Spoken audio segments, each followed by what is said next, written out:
本当？見えないでしょ？どこにいるのかな？見えないよ。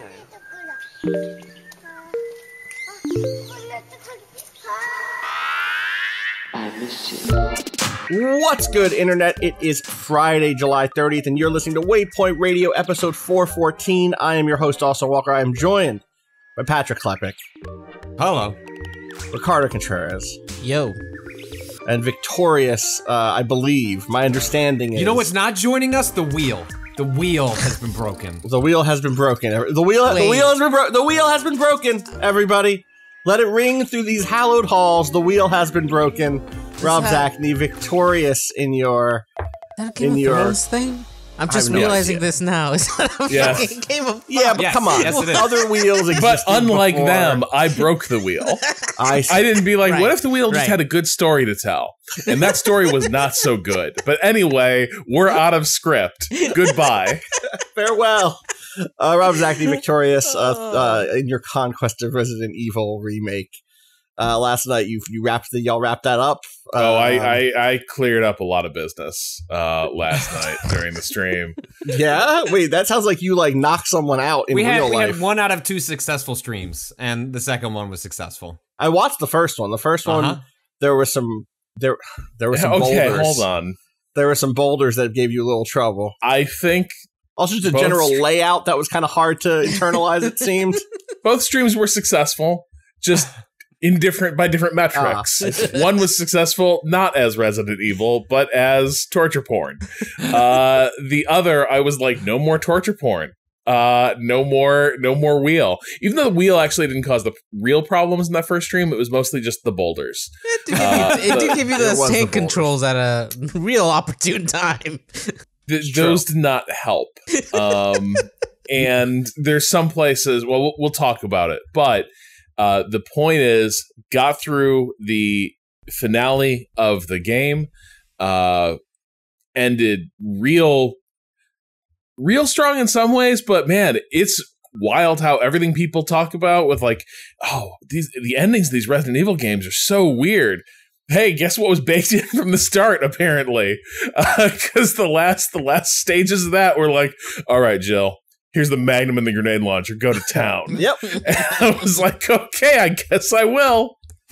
And also, just like I know this was playing out in the chat, and I knew this because I've long history with the series, but just even in that first half of the game, mansion, beautiful, iconic. What a mansion. And then what do you do in the second half of the game? Not really sure. Just watched it. Can't remember half of it. The first half of the game, I was able to run this delicate dance in which at times I was being willfully ignorant to create chaos and tension for Rob, and other times just ignorant because I couldn't remember things from the early 2000s when I play that game. And then the back half was just, Rob, I'm just gonna read this walkthrough because I don't know what the fuck we're supposed to do. That's fair. There'll be a deeper conversation about this, including questions from you, the listener, sometime very soon, right? When you're recording, we're gonna record that this week. The episode will go up next Wednesday. Okay. So if you want to send in gamingadvice.com with the header Resident Evil or add us on Twitter. It'll be too late by the time they hear this. Yeah? Gotta. They don't need to know that. It's fine. I'll tweet about it. It will be too late. We'll tweet about it. Tweet about it. We'll tweet about it. But look forward to the episode. Yeah. Because it'll be fun. It'll be good. Well, congrats. You did it. I guess we don't know what the next Waypoint 101 is quite yet because we're still in the phase of the finishing phases of this one. But I do know that Rob has gotten obsessed with something, and I heard you start floating ideas for other streams around a particular game. Yeah, he's trying to rope us. Rob thinks Crowbar and Sickle need to go on an adventure. Is what I've heard, and I need to hear about this adventure and who would be instructing us. Can I say that I might be partially to blame for this? Well, not on. It was not. Last week, I linked Rob to a tweet here. Okay. And I said, hell of a claim here. and it was a tweet to a link to a review from PC Games N, written by Ian Boudreau. Boudreau. Okay, about this game, and it was like beyond positive. The pull quote was, "This is a World War II game that manages to illustrate something important about how wars are fought." Huh. And I was like, huh, interesting. And then I expected Rob to be like, oh yeah, this is like blank. You know, put it on the pile. Maybe I'll check it out one day. And now I'm to understand that Rob has been consumed by a sort of first-person shooter obsession. Yeah, and I've sent you all your draft notices because you are needed at the front. So it's where I'm best. That's what if I learned anything from playing shooters on a stream. Put me in the at the front of the lines. Yeah. I'm ready, coach. Uh-huh. Okay, so to give like an overview of what this game is, there's a couple things going on. One, can you say the name of it to start? Yeah, so I have been playing a bunch. I was teeing it up. I didn't want to say it. I wanted to let Rob say it. Oh well, yeah. So I have been unleashed on Hell Let Loose. Rob is the hell that's been let loose. Yeah. So it is in many ways like a much more milsim like side of the spectrum version of Battlefield.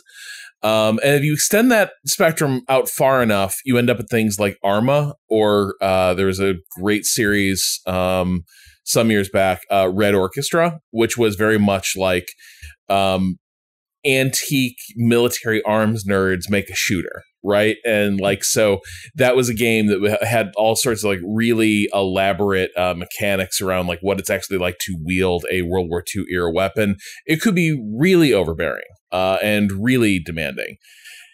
Hell Let Loose falls in like kind of squarely in the middle, maybe on the milsim side a little bit, between like Battlefield and Red Orchestra.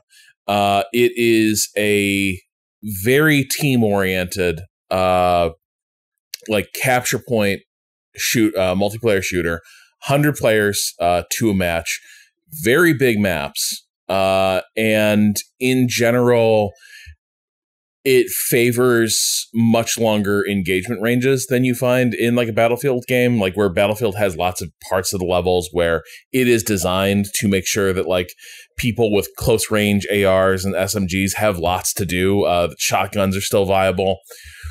Not so much, like except in rare cases, like if you're wandering around with an SMG in Hell Let Loose, you're a spectator, and that's probably because you're playing a character class who is meant to not be fighting as much as talking, and this is the other part of it. So as far as like you being zoomed in on the battlefield playing the shooter, it's all very much team shooter stuff.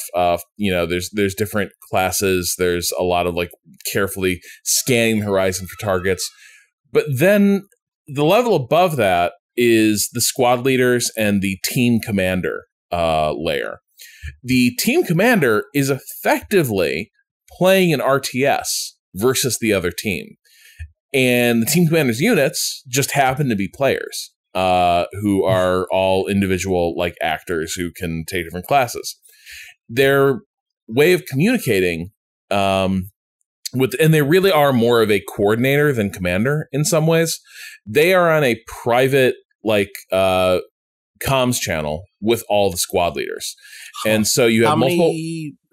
I've played this game, but allow me to ask this rhetorical question for you. How many teams are there and how many players are on a side? 50 to a side. And on a packed game, there's probably 10 people on comms, on like team-wide comms, because recon elements, which are two-person scout sniper teams, they're also on radio. And vehicle crews are also on radio. This is not like anyone can hop in a vehicle. You have to sort of put your hand up and be like, all right, I want to tank. I want to be tank guy. Tank. Yeah. Or probably it's teams of tank. It's because it's like it is an entire, like you said, it's a vehicle crew where you have someone who's like, if you want, like, in general, I've been impressed with how not toxic this community is. Like, there's some weirdness, like, yeah, absolutely. Sure. And it can get bad when a game goes real bad, as team games are wont to do. But the thing that has produced the most instant vitriol is someone trying to solo command a tank, because it is just not workable. Right. Like, no position in the tank really has a good view of what is going on. And, like, driving the tank, full-time job. Shooting from the tank, full-time job. Ideally, third person is coordinating those two things and talking to team chat. And so if somebody sees like one person trying to be like, toot toot, I'm in a Panzer, people are like, get the fuck out. Pick up a rifle. So, I would say this game, I have not had any toxic experiences. I did log in and play through for like an hour, I want to say, and the first thing that happened was, besides me being very confused, because it is not a game that has much in the way of onboarding, was that someone named like JB Gregcom was like, all right, no, you don't try to cross the river there. Don't. All right, well, now you're drowning. And I was like, yeah, I guess I am drowning. You're right. I am drowning, JB Gregcom. But then it was the experience, the other side of that experience of when you just shut up and listen to the person who understands what that vision of the map is, and they tell you like, okay, we're gonna push this position now. Everyone like walk up to here, and then we're gonna stand up and like move up to that house, is extremely fun and extremely rewarding in a way that's similar to when we used to play PUBG with like Will Smith, who would have like a game plan in that way. He essentially was our commander, in which we were just backseating. It was like, yes, he was telling us to head over here. What should we pick up? What are guns are good, right? And like that, all that stuff like filtered through playing with anybody that the couple of times we played with people who were notably superior to us. That was enjoyable. It actually took some of the stress off. I enjoyed the chaos of you and I like just winging it. Yep. But there was also like something really satisfying about having kind of a submissive is kind of the word relationship, in which it's like, just tell me what to do so I can go do my job most effectively or poorly, but at least then you told me to do it and it's out of my hands. I've let go of the need to have the game planned.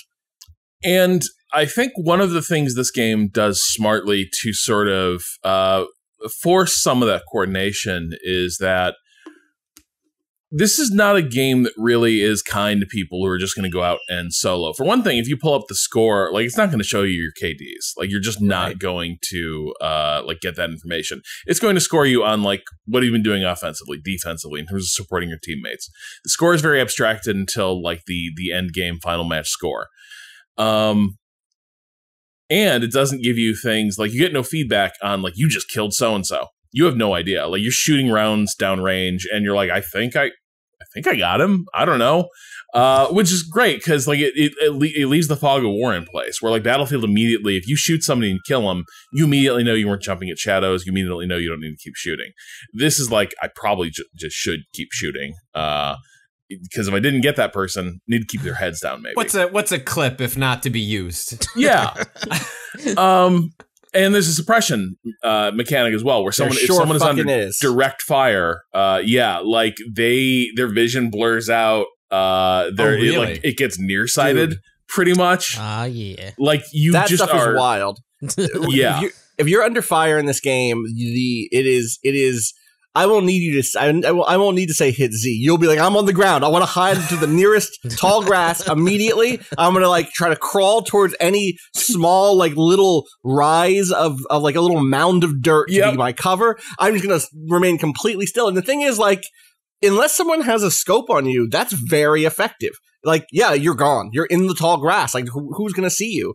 That part of this game, like the way it communicates, the way that it is playing in that milsim space, but it's much more pick up and play than something like Arma, in my experience, is really cool. Like the sense of, I am hiding behind a windmill, 200 paces in that direction. There is someone with a gun who is trying to kill me. If they manage to do it, it will be an achievement, because I am very far away from them. And nevertheless, I am constantly scared because bullets keep plinking off of the side of the windmill I'm hiding behind. And they're getting closer, And then artillery hits, like, Oh god. So yeah, the other thing is this game looks and sounds fantastic. Yeah. This is the thing that like I don't think Arma really does. Arma has no sense of style.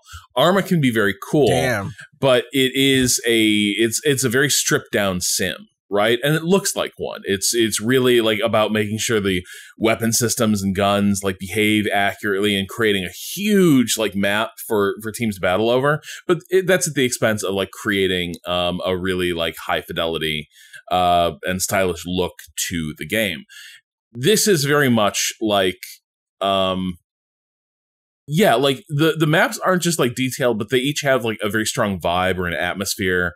So like the Hurricane Forest maps are just this like bombed to smithereens stretch of like wasteland forest on the border of Germany, and it's just like you're fighting somewhere in hell, right? Like it is, it's just overbearing. You can't see anything. There's already fires burning, so you can't even really identify muzzle flashes as well, because like the forest is still smoldering from the various like incendiaries that have been dropped across it.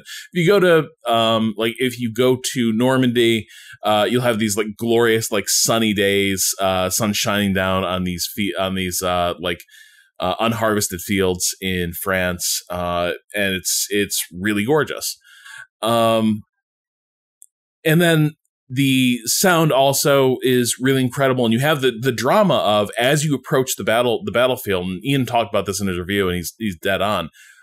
The sound of the fighting begins to pick up, and you start hearing like first just stray rounds like whistling past. Yeah. It's not even a threat. You just tune that out, and then as you get closer and closer, you start hearing like rifle like cracks of rounds going over heads, and then you start hearing like the little pop, pop, pop, piff, piff, piff of bullets impacting near you. And you're still not even really in danger. But now you know, if I go the next wall over, I'm probably like in imminent danger of catching a stray.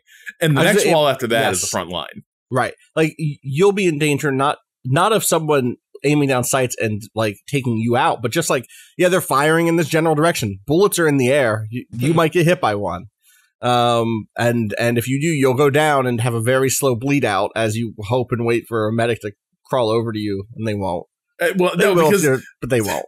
The one thing that doesn't, I mean, it does kind of work well. The medics have no interest. So the surest sign that a patch of ground is dangerous is the fact that someone's shot and bleeding out in the middle of it. And so a lot of times medics make sort of the career decision to not come out and rescue you, because it's like, if I just go out there, I'm going to be dead too. So they're like, if you had the good grace to like get mowed down behind a wall, they'd come get you. But sorry, man, you're in the middle of a open dirt lane. Like I'm going to stay here. Absolutely.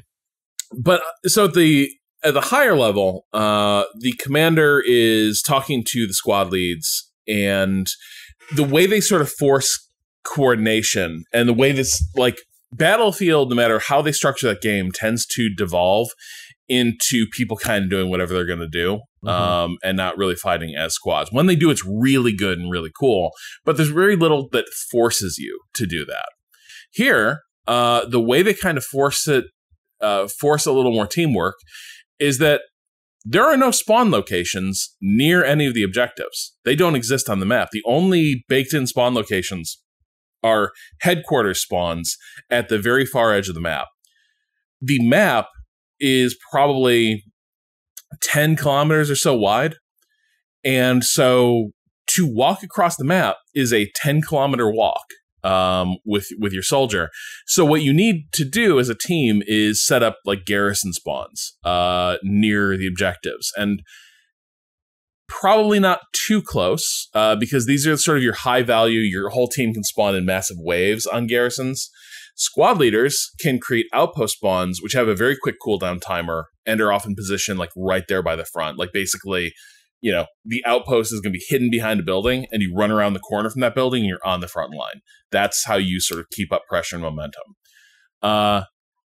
But building all this stuff and then calling in commander abilities like artillery strikes, recon planes to spot targets, all this stuff costs resources that have to be generated by capturing locations and by like building resource nodes that your team can sort of position anywhere.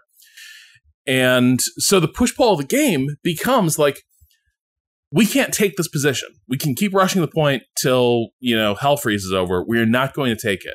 So the commander, ideally, is going to be like, I need 2 squads to flank around. We think there's a garrison southwest of the point. We need you to push in on it while they're attacking. And we need to knock out that garrison so that suddenly the respawn timers begin to swing in our favor. Right. They're spawning farther away. We are keeping up the pressure. But if that goes bad and that flank maneuver gets detected, an entirely new fight will open up. And suddenly there's like an objective that's not on the map, but it's still important, where it's like, oh, we need to push this set of buildings that's not marked specially on the map. But this is now where the entire fight for this position is going to hinge. And so that's the other cool part of this is it's not like you're going to be fighting in the exact same locations game after game after game. The vagaries of where people are spawning in from and what each team is trying to do means that you'll just end up like the critical battle for control of a point might happen like 2 kilometers away, with completely different squads involved. But that's going to impact what's happening by the control point. And when this game like is working, and it usually is, all this stuff makes it really dramatic and like kind of always, so far at least, kind of always new. Like every single game feels really different. I had one where I was part of a scout sniper team and I got separated. I was back there with a sniper rifle. My scout, the only one who could pop a respawn location, couldn't get to me. I was so stuck behind enemy lines. And so I ended up having, that Band of Brothers episode about Bly, that's like episode 3, that dude who just is kind of like wandering lost in Normandy for half the episode. Rules. Yes. Dude, that was my game.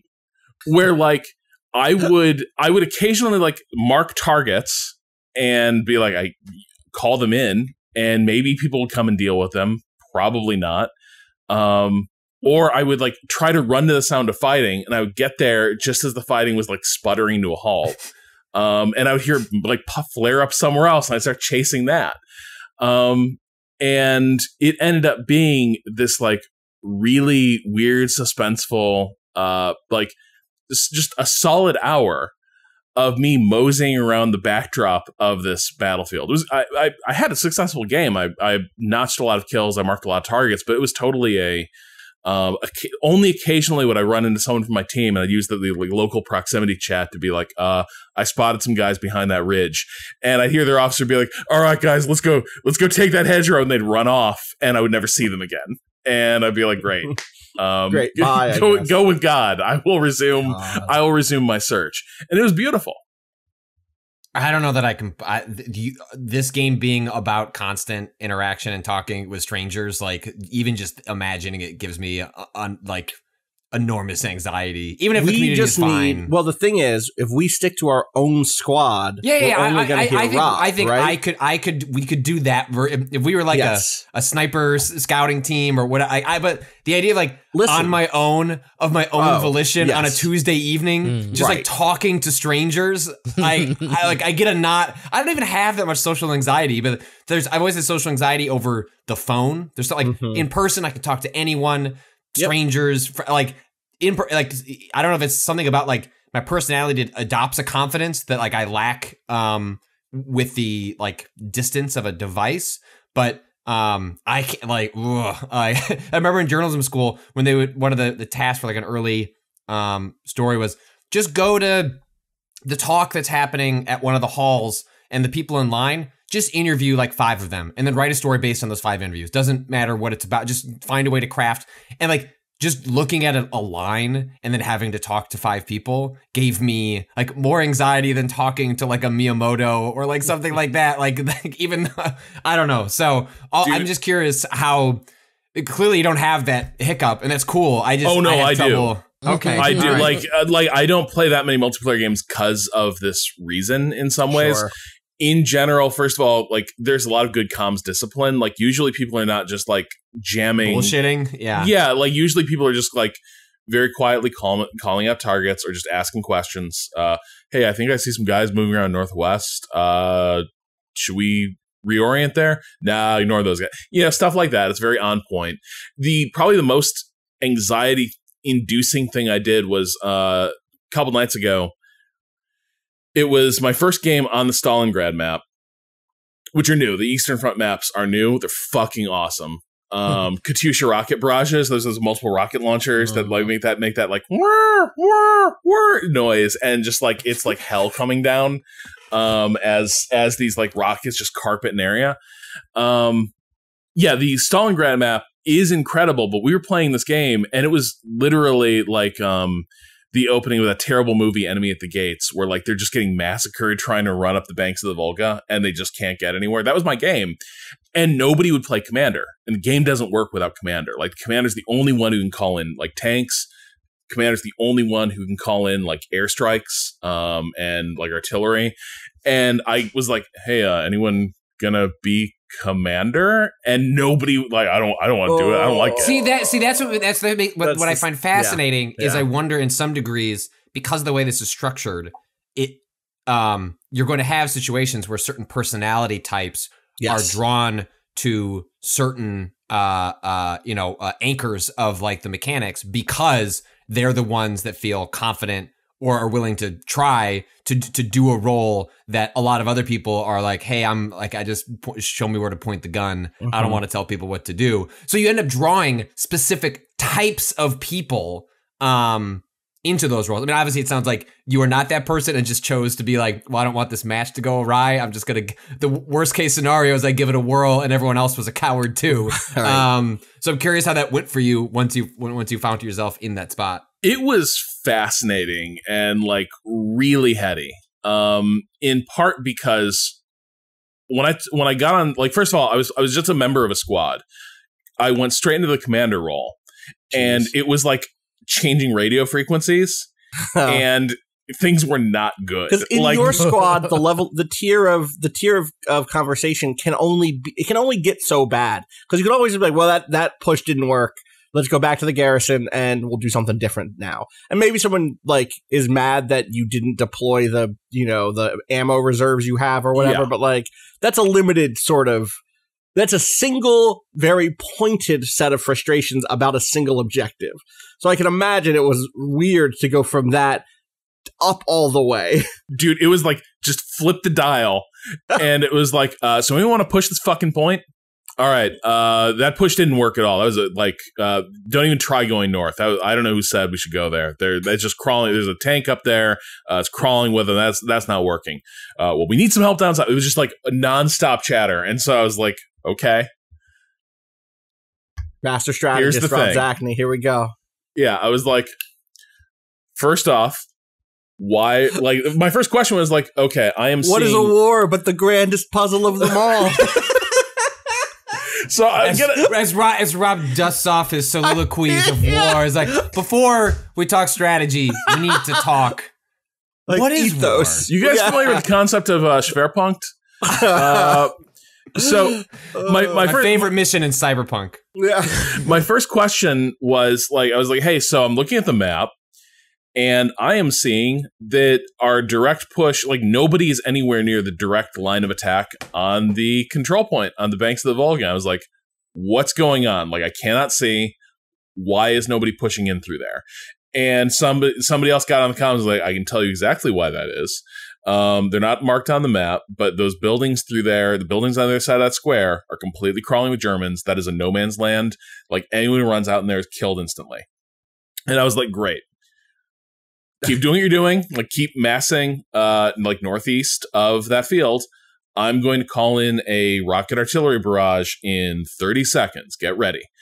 And I was like, squad leaders, check your maps. Make sure your squads know that barrage is coming in. Stay out of the circle. And so it was like, did they get a circle on the map? I forget. Yeah. Yeah. So at this point, I am no longer looking at the first person view at all. I'm just playing this game through tactical map and like matching who was talking on the radio to their icons on the screen. Right. And so like you see handles, but mostly people just become Abel, Baker, Charlie. And that is how you begin addressing each other. So on the map, I can look and I saw like the squad leaders got the message through and I saw all those like little blue dots of troops amassing start to form a line just outside the artillery barrage zone, and we just waited for the barrage to strike, and then they went over the top. And like immediately, you can still see a lot of those blue dots going down. Right, sure. But a lot were getting through. And suddenly, like, the battle had shifted, and it still wasn't enough. And so I was like, okay, I can drop what's called an airhead, which is like an air bridgehead. It is a temporary garrison spawn that like is dropped behind enemy lines. It basically allows you to reorient the fight. And I was like, okay, you know, kilo and item squads. If you're not busy, I'm gonna have an airhead drop behind their position, based on the opposite side of our attack. Could you get there when the airhead drops? And that means that so I've done this. I've played from the perspective of someone in one of those teams where someone says, my squad, the way that plays out on my side is my squad commander goes, yeah, we got an airhead coming up in a few seconds. Everyone get ready to redeploy. And you're like, I'm in a gunfight. And it doesn't matter. Like, let's redeploy. You hit escape, hit the redeploy button. Because you kind of have to trust the gunfight is irrelevant. Like, if this is the call, the gunfight doesn't matter. Yes, exactly. Because, like, you're going to die on this hill in the middle of this swamp for nothing. Or you can go be part of an offensive that, like, tries to make a move on this fucking map. I'm like, all right. Die for glory. For glory, exactly. And so the thing is, the airhead goes in, and they immediately start uncovering the garrisons and shit that the enemy was using to reinforce that point. And so it wasn't just that the push started working, it was that they started immediately, like, basically cutting the tendons of the defense.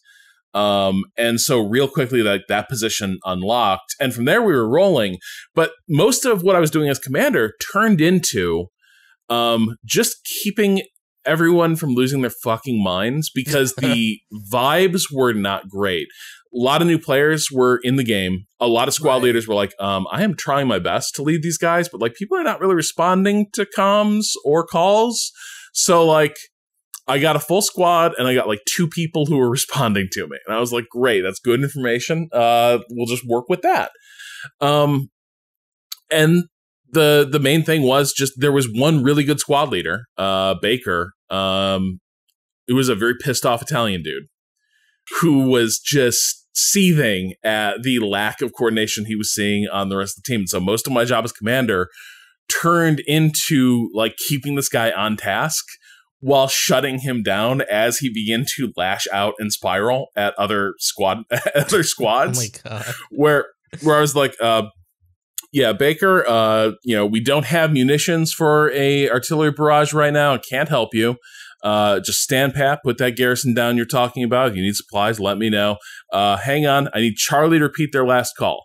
And it was all that stuff for like an hour. These matches are long. That's the other thing, is they are like war movie length. They are incredible. Like, it was my entire night was me leading the fucking invasion of Stalingrad with this like fractious group of pissed off squad leaders. But it ruled.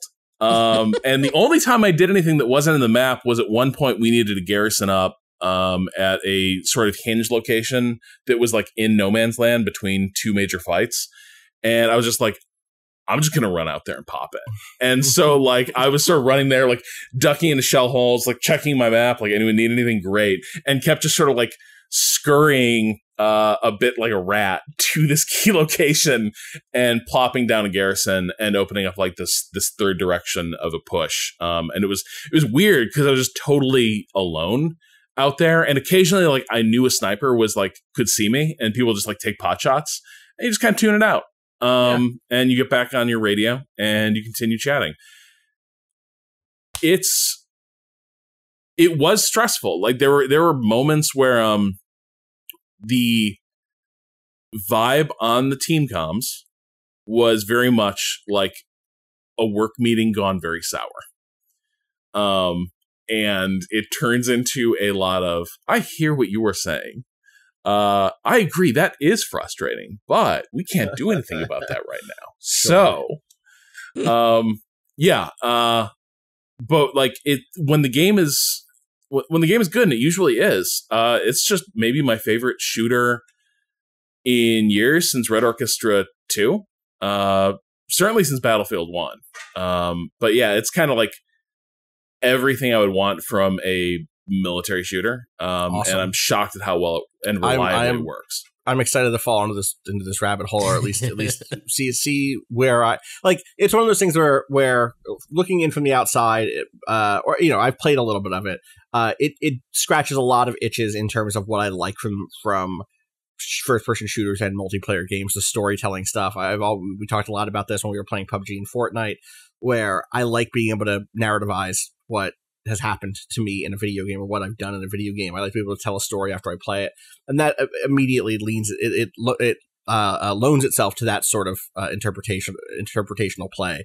But also, it also scratches the other thing, which is like, how many classes are there in this game, Rob?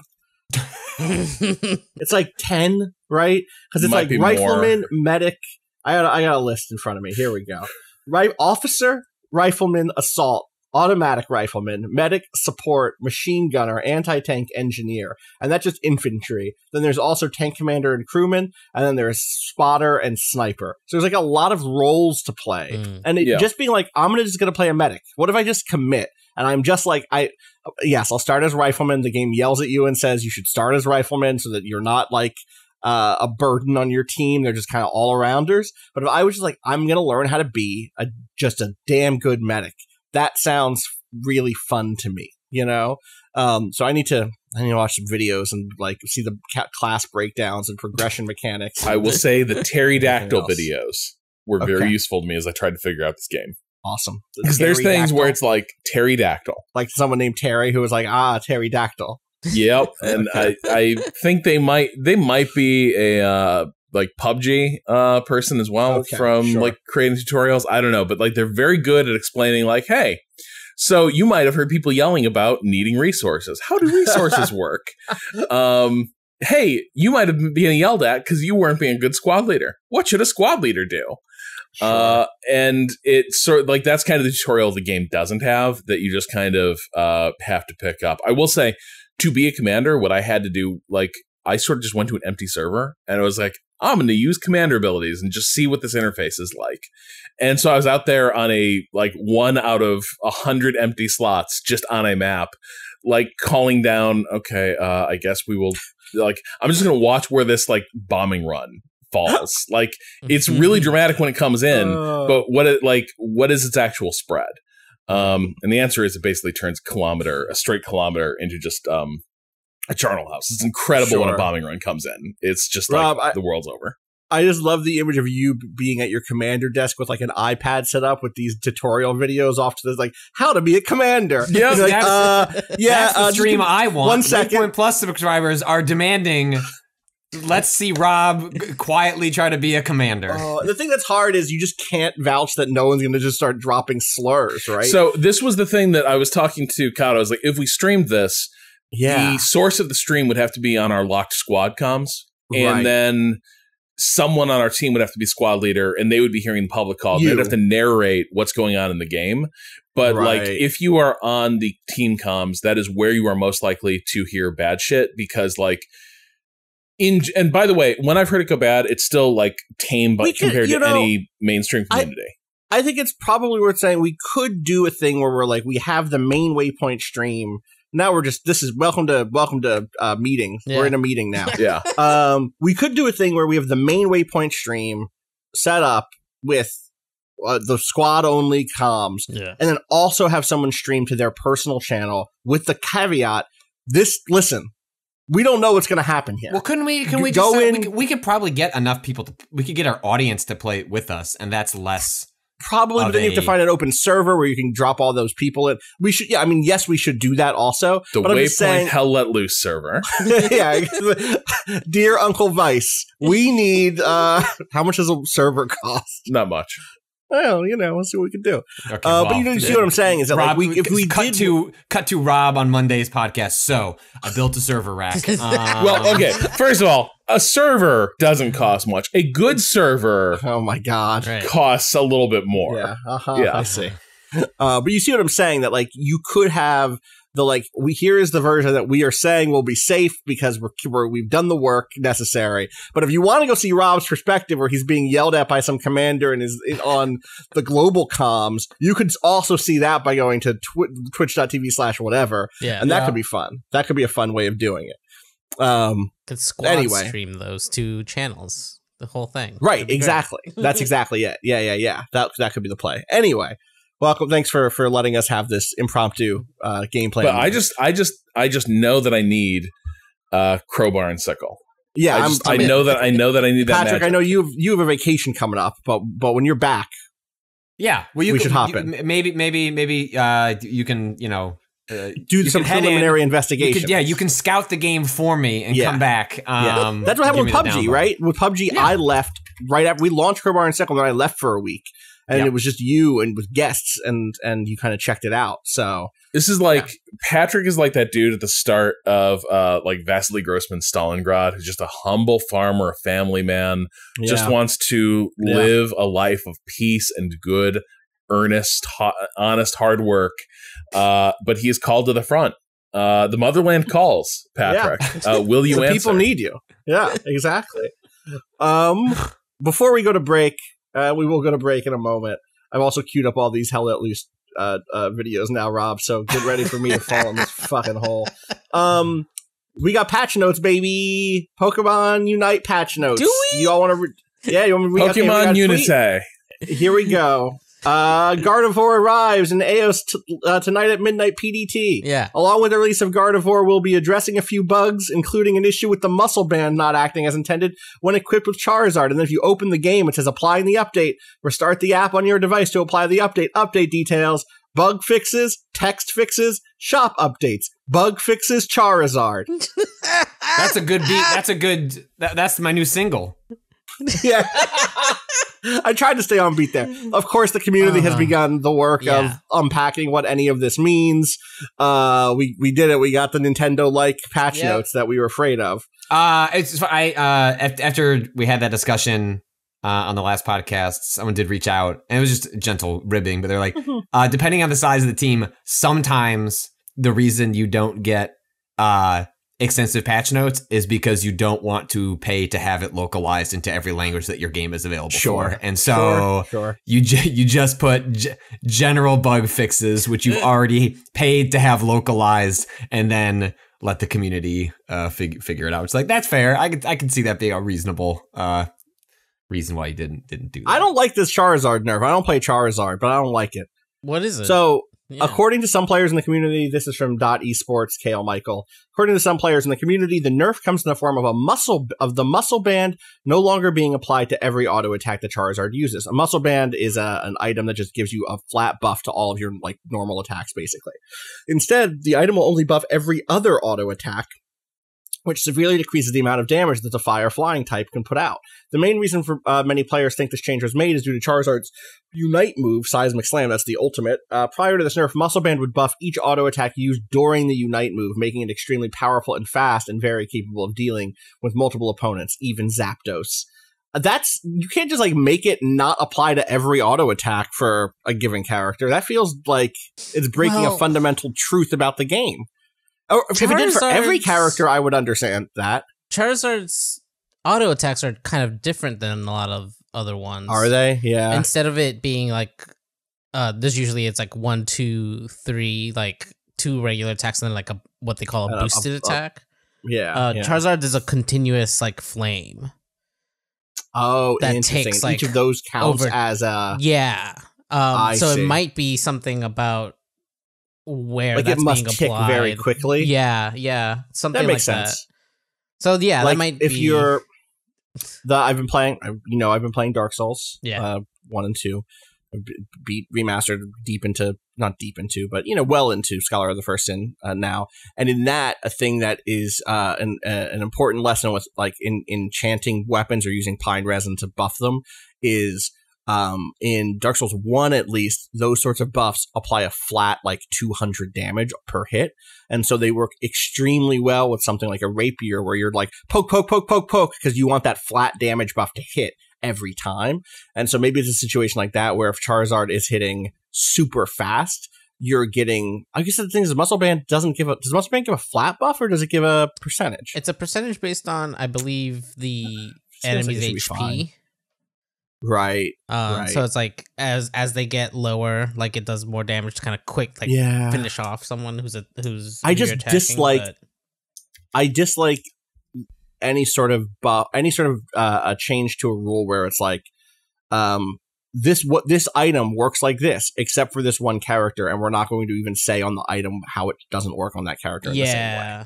Yeah, like, and especially with like the very pared down, like if you didn't even see the tweet, right? If you just saw the you wouldn't know. You would just say, "Why am I losing matches?" Yeah, change to, and like, well, who knows, right? It could have been that it was.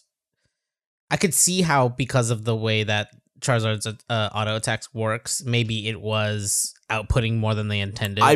I fully bet that. Yeah, this person here on Dexerto.com says that the Kanto Pokemon went from dealing an absurd 31k damage with everything maxed to now 11.9k. That's a healthy nerf. That's a huge nerf.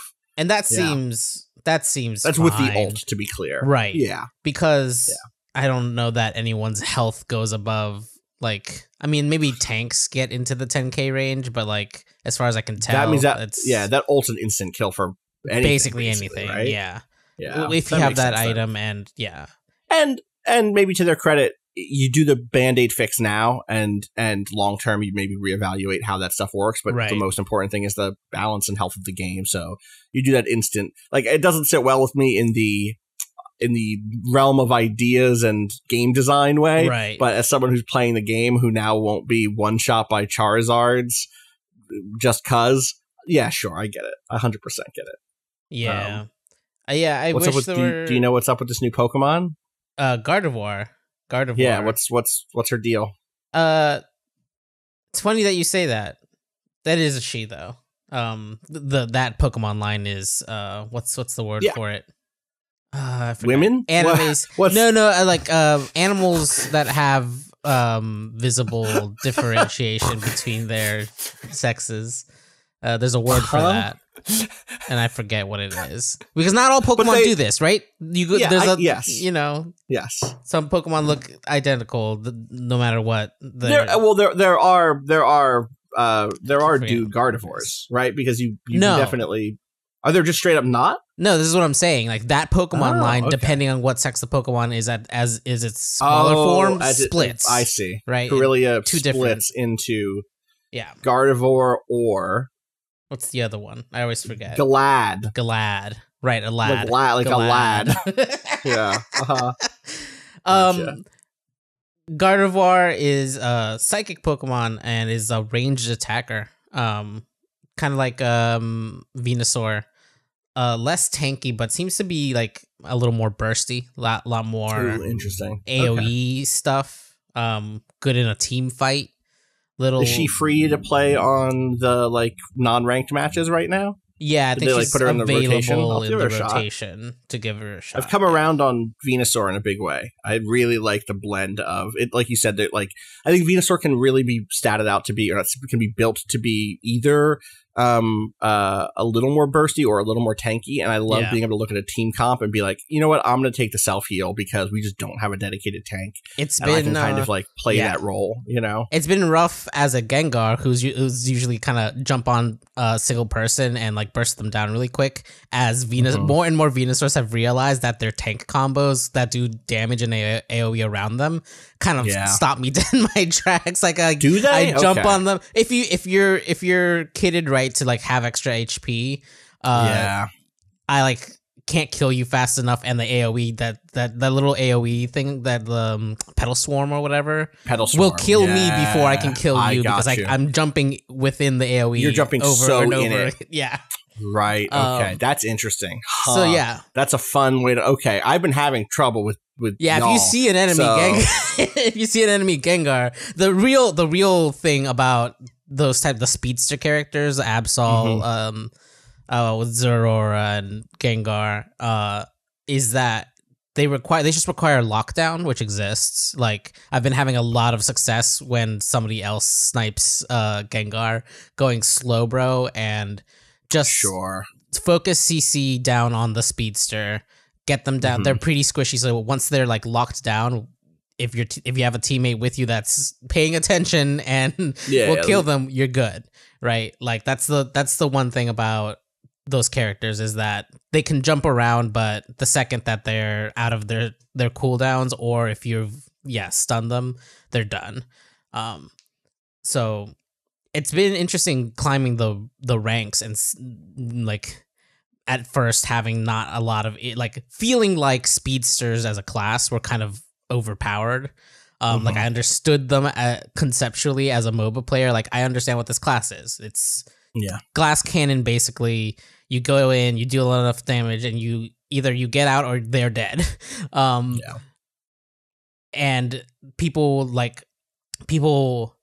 misunderstood how much it takes to get to that point. Like I'm spending easily half of the matches just farming in the jungle.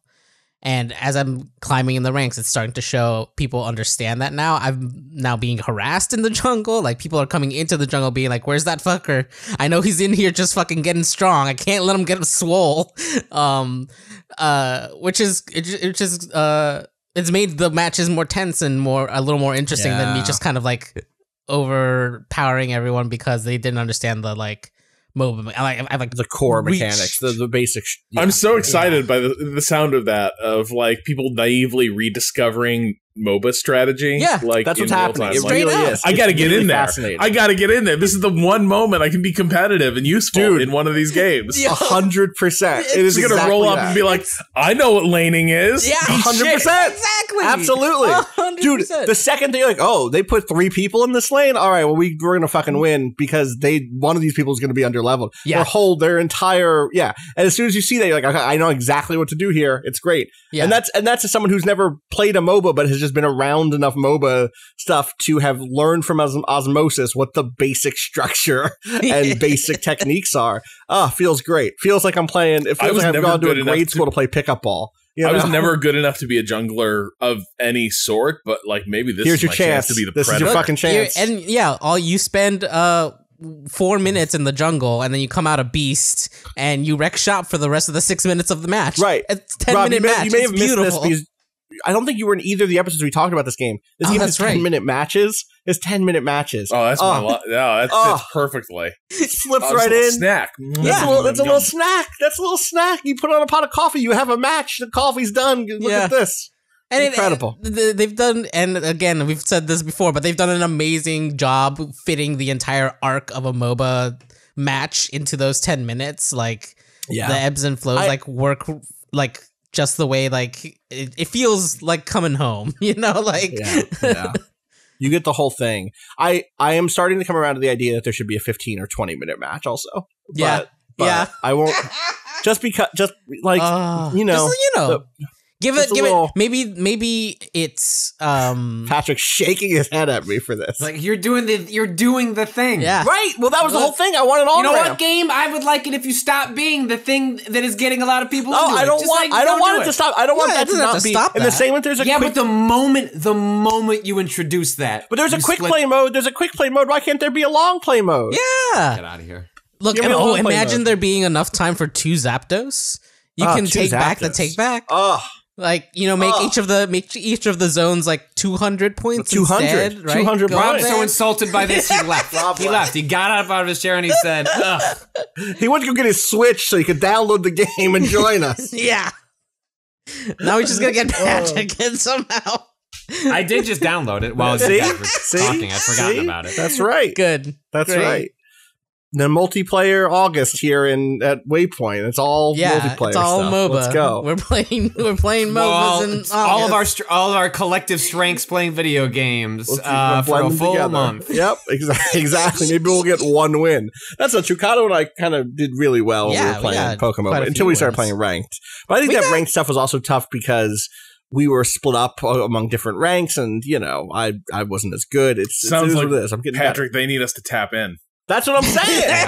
Yes. I think Rob and I need to. We'll just play against you. We'll be our own team. Ooh, okay. Damn. We'll see how that goes. Patrick and I have such a good synergy. We're like just joined at the hip. no conflicts, just like I think that there is a real personality and an approach. You have a real classic pairing. You got like a Oscar and Felix, a Tom and Jerry sort of. One completes the other. Just go watch that Resident Evil stream. Yeah. You can feel it. You can feel how good it feels to have Rob completely undermine the entire construction of the stream without telling anybody. Sometimes one just has to make an executive decision. You're up there on stage and you're like, we need to change what the show is. We just got to change the energy. Boom. Doing a little rework. All right, we're going to go to a break on that. We'll be right back.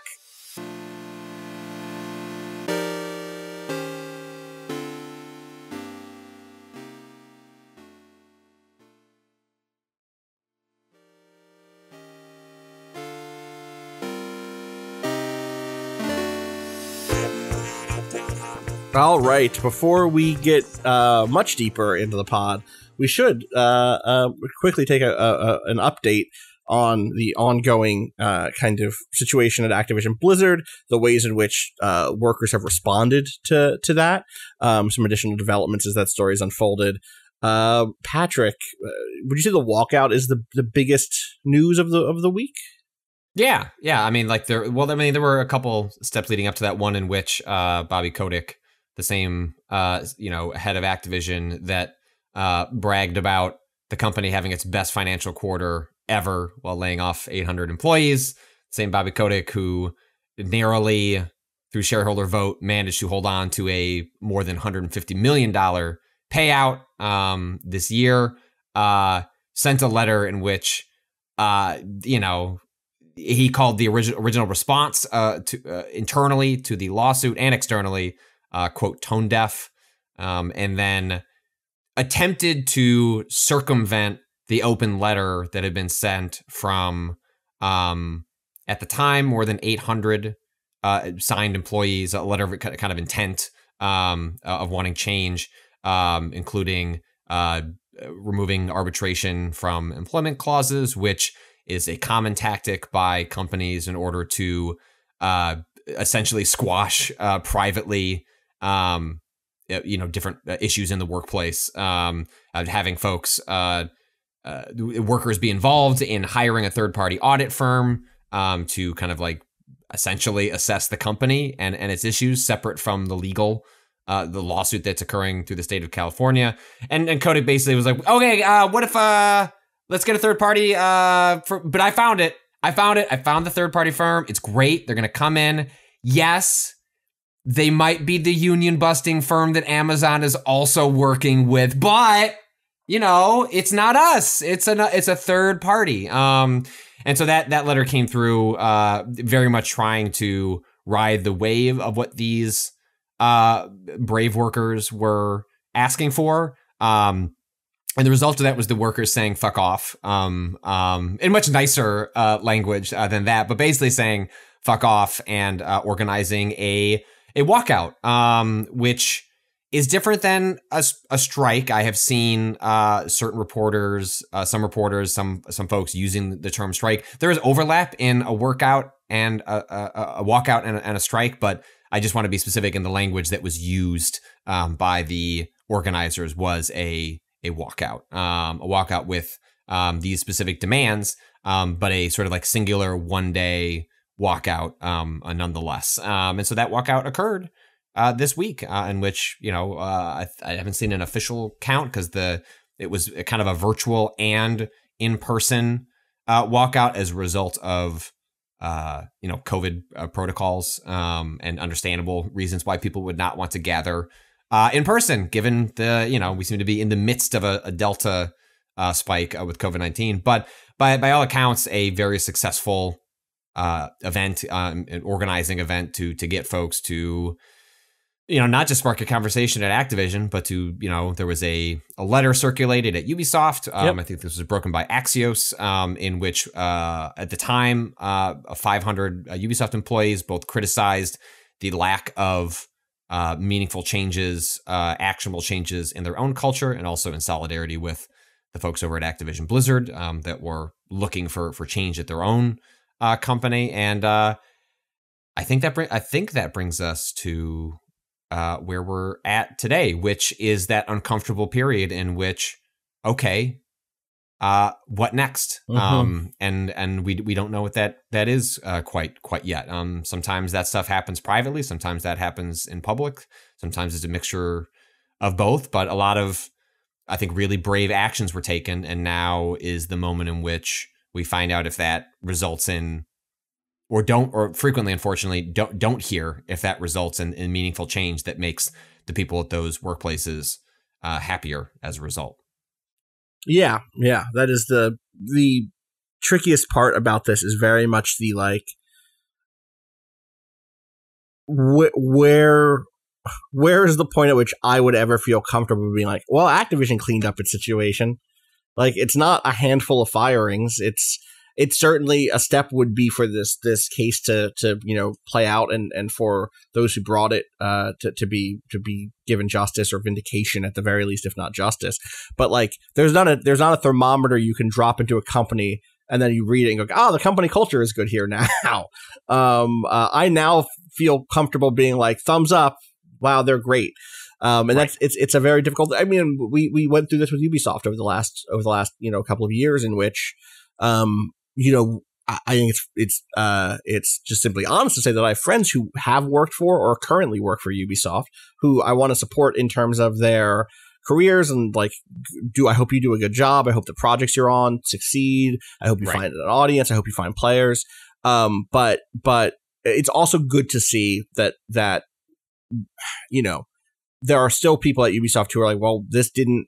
The fact that there was that Yves gave a statement last year briefly before a press conference, and like a handful of people got fired, like, that didn't fix anything. I'm glad that the folks there are actually continuing to put that pressure on, and I hope that the folks at Activision similarly continue to put the pressure on. But it will be hard to know when that work has succeeded, quote unquote, Well, and I think that's what the demand for like a third party audit is like meant to do. One in which the workers, frequently, it wouldn't be shocking if it happened in collaboration with Activision to find like a firm that the two decided was. But what's happened here is they just quickly scrambled a law firm, and we have a piece up on right now by Lauren Gurley about it's titled "What Can Activision's Own Investigation of Harassment Actually Accomplish?" And you should go read it. It's a very thoughtful examination of what that is. The short version is, you should be skeptical that the company that just had a 2-year-long investigation of itself by the state of California that uncovered and detailed a really toxic workplace should be the person that chooses who investigates themselves to make that place better. And even in a world where that was done in good faith, that is not the right process to arrive at a conclusion that makes those workers better. And there is every reason to suspect that it is not being done in good faith. Well, and they hired a firm that offers union awareness and avoidance, right? Like, this is what this is a firm that one of the things that they do is ensure that when there is a crisis at a company, that crisis doesn't snowball into organized collective action in a long-term sense. Which is why when you saw things like the on one hand, you can look at, and this was framed in some ways by folks I talked to internally, it's good that they're giving us paid time off to go do the walkout. And you know what? Not really, probably, because like that's the sort of olive branch that is given to make it seem as though the company is listening. They're having a listening session that was one of the things that Kotick offers. Like, we're going to have listening sessions. Like, that's like the biggest red flag in the fucking world, is like, we're going to have listening sessions. Yeah, come on. Sure, it's nice that you don't have to take an actual vacation day for the walkout, but that also comes across as this sort of like placating measures that a company is going to dole out to make it seem like you have been heard. Now, could you shut the fuck up and go work on that World of Warcraft patch? Because that game is a live service game, and we need it to keep going. It's because when it is coming from the company itself, even in a world where you want to imagine it's in good faith, the reason you have outside actors judging that and involved in it is so that you can ensure that it's actually helping the people that it's meant to help or could help. And then it's just very, once the company's already been implicated, it's very difficult to imagine even people trying to do the right thing should be allowed to make those decisions. Like, that's why you bring in outside observers and actors, so that a third party can say, okay, actually, we're good with this. This is, the right thing for the people who have been impacted by the previous action or inaction. I hadn't thought about the ways in which the pivot to live service. Not that World of Warcraft has pivoted to live. World of Warcraft has been a live service. Pivoting to video, pivoting just to like video us. out here, just like us. But the rise of a live service game, the ways in which like the Assassin's Creed games have a live service component now, could potentially further heighten the kind of contradiction of the labor situation. In which and further give workers leverage in some ways. We're like, hey, an update is due out for some live service, product from Activision and from Ubisoft in the next month. Like, absolutely, that's fundamentally, almost certainly true, right? Not fundamentally, but likely, certainly true. Not that a delayed boxed product would hurt the company's bottom line any less, but the idea that there is now this vector by which immediate, the immediate move towards a strike, not that this was a strike, but if that were floated, could have a very noticeable effect on an expected bottom line in a given quarter. Like the Warzone, if like the Warzone, right. Like whoever allows Warzone servers to stay up, and then suddenly Warzone was down for 24 hours, it would be hugely impactful to Activision. It would at least be a different sort of impact than what we've seen, where if you walk out on traditional dev, the company can make that up later through forcing you to overwork by continuing to have an aggressive, schedule for your builds, etc. But I'm curious. I'm phrasing this as a question because it's genuinely a question. I'm curious how that model, and I'm sure that there has been academic work in labor studies around and sociology around what this sort of shift has looked like, because that shift also happened historically with the deployment of new industrial technologies. So Rob has some thoughts. Well, as you lay that out, though, I'm thinking about a lot of the critical staff who fill roles like that fall into like professional groups that have standards of ethics that are very employer friendly in a lot of ways. Like, if you have friends who do like professional IT services, there are a lot of rules and just standards of good conduct that like you don't leave. You don't just like drop tools and walk out on a network. You do not lock. You do not find ways to lock the employer out of their own shit. It could be done. Like, these are positions that by definition like are really, and this is partly why standards like this exist. There are good reasons for it, like, but there are also, it's an attempt to put out of any mind the awareness that the employee is in a position where they could conduct something akin to sabotage, even though it's not really sabotage in a lot of cases. It is just, I am not going to continue doing this. So I am gone right now. No notice. I hope you have another network engineer standing by. But also I think there's, the other thing in the background of this is just, this stuff falls so unevenly that like there's workers writ large, but then there's groups within the workforce. You know what I mean? Like, I think one of the things when I read stories like this is it seems so hard when we talk about solidarity.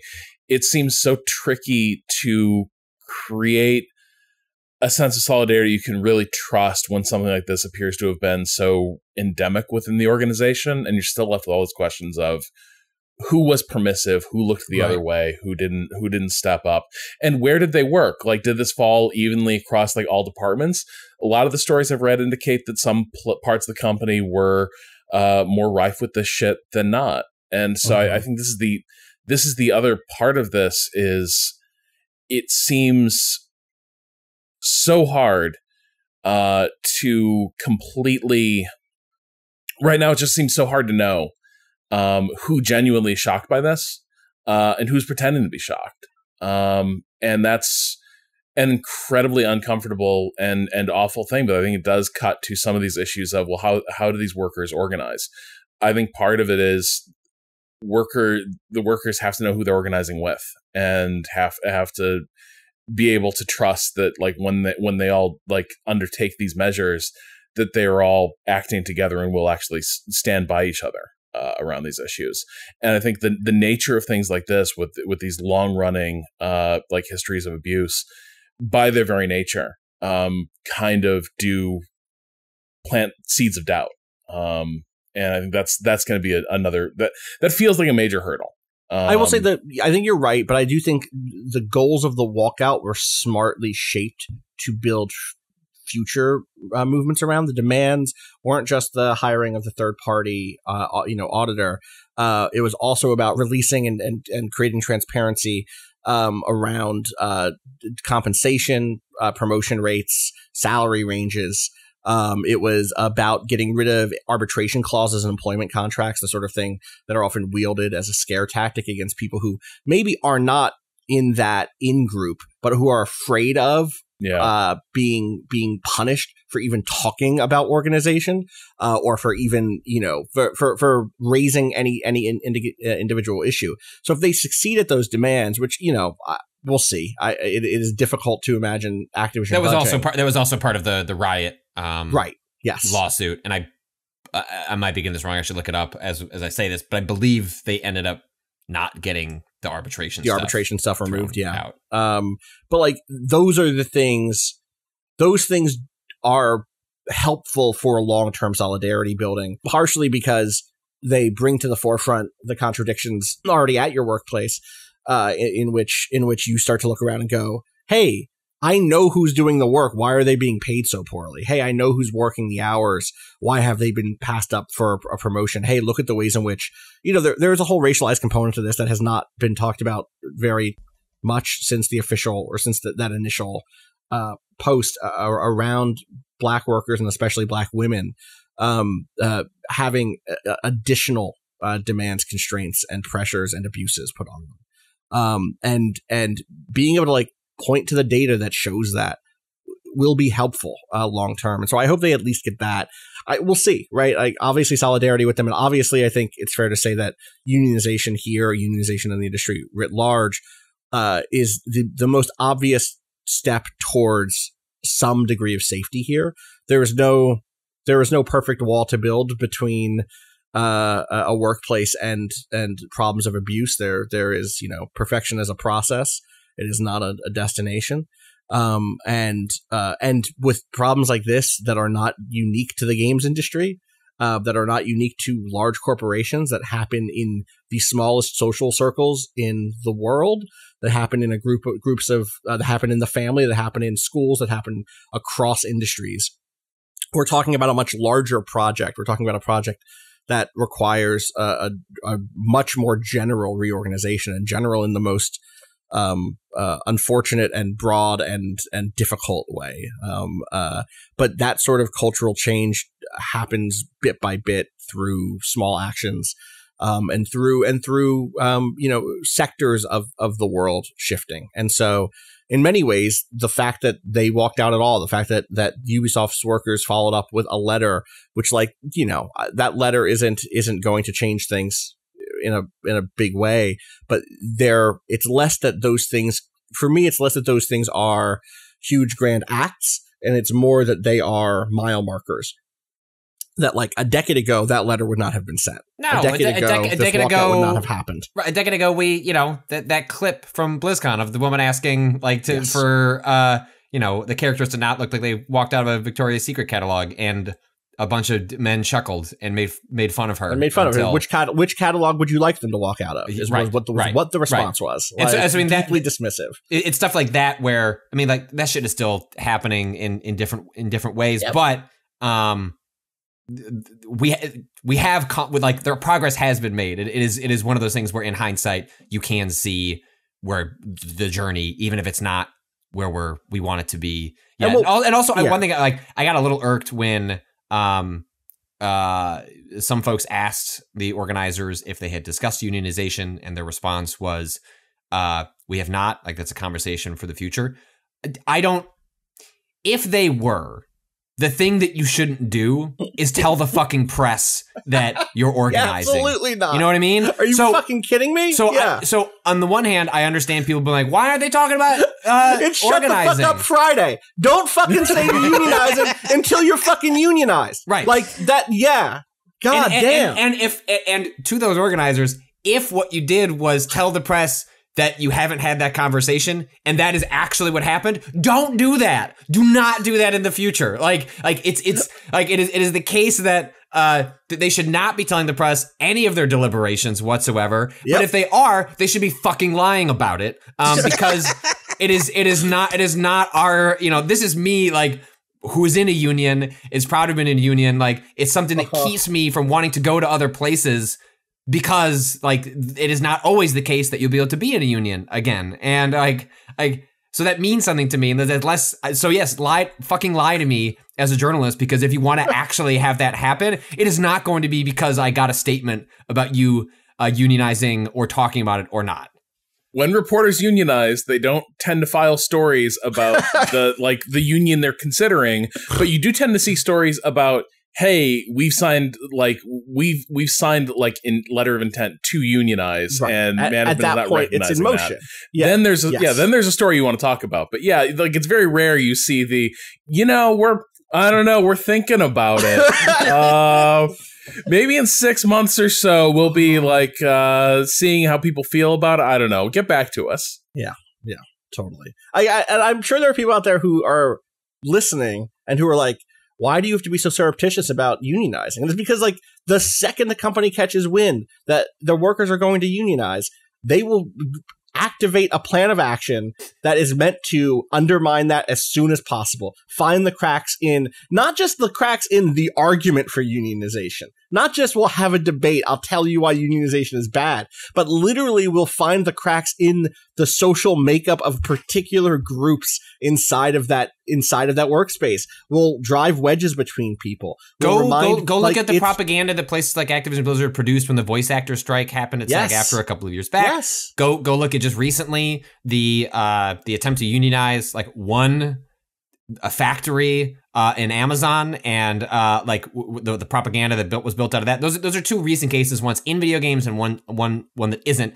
That would be, there's a playbook, and the playbook would be enacted. And the moment it's already happening, right? The hiring of this third-party firm that works with Amazon to do anti-union propaganda and union busting is already a sign that the company is going, shit.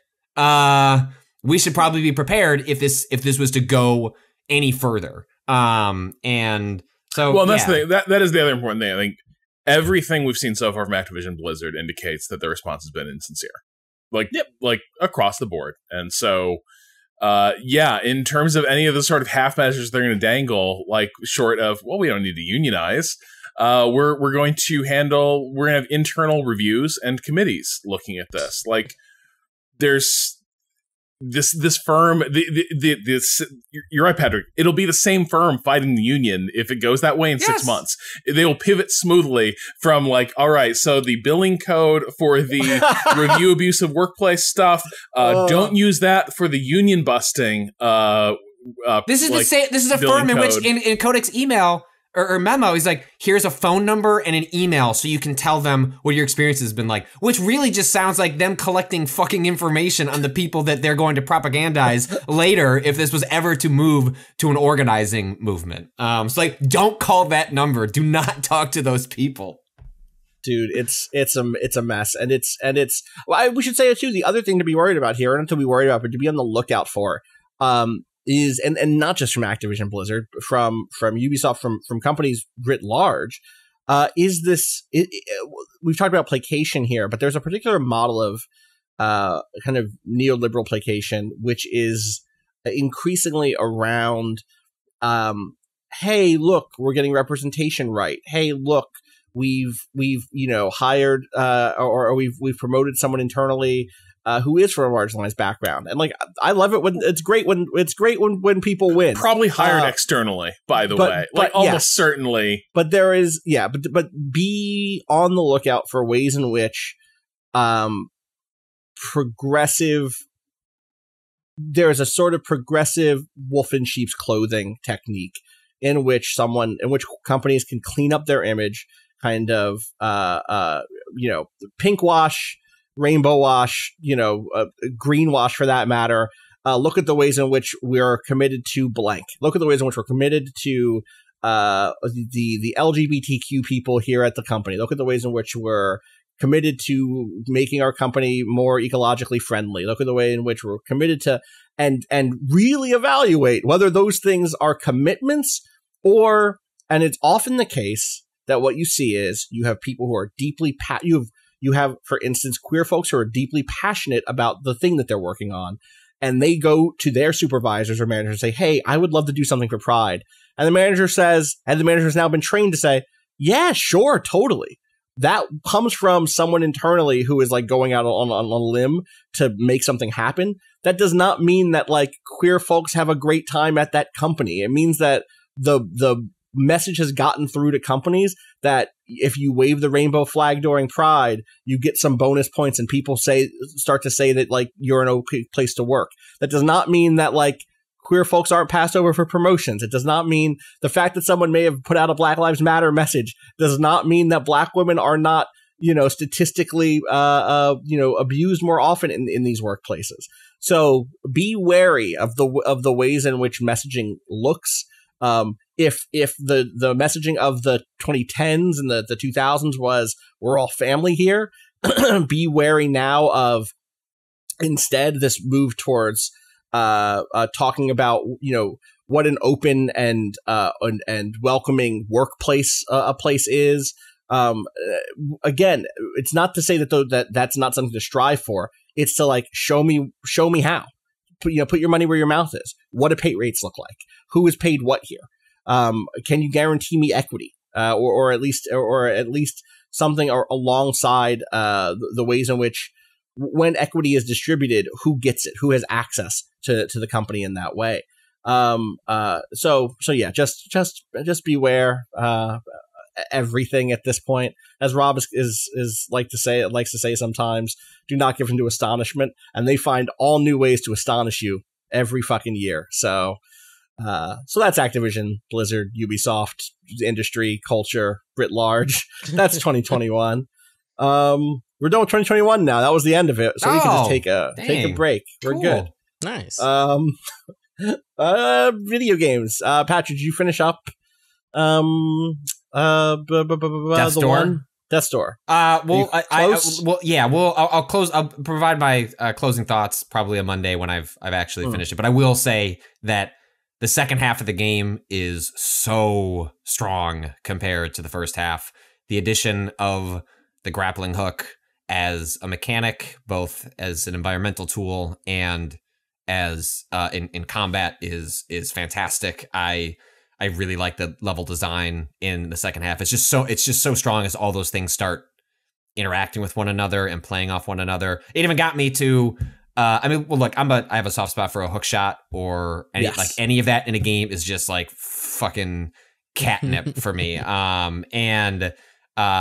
the moment that got added, that is the thing that got me to do the thing that we were talking about. I was like, all right, I'm going to go back through the entire map. And I went back and I kind of just waited until I had these bombs that blow up destructible elements and the hook shot. And once you have that, you can do all the things. And then I found it fairly enjoyable to go back through, find all that stuff, get all the experience upgrades that could then feed into my stat upgrades, and spent like 2 hours like combing through the map and doing enough that absent an actual map, I'm just not going to 100% this because I'm not going to load up a YouTube video and pixel hunt for all the little collectibles. But I did like a general sweep, feel good about what I've discovered, and now I'm about to do sort of like the last couple boss fights. But I'll close my thoughts on it once on Monday when I've probably finished it. But really, really strong second half that I wish more of that stuff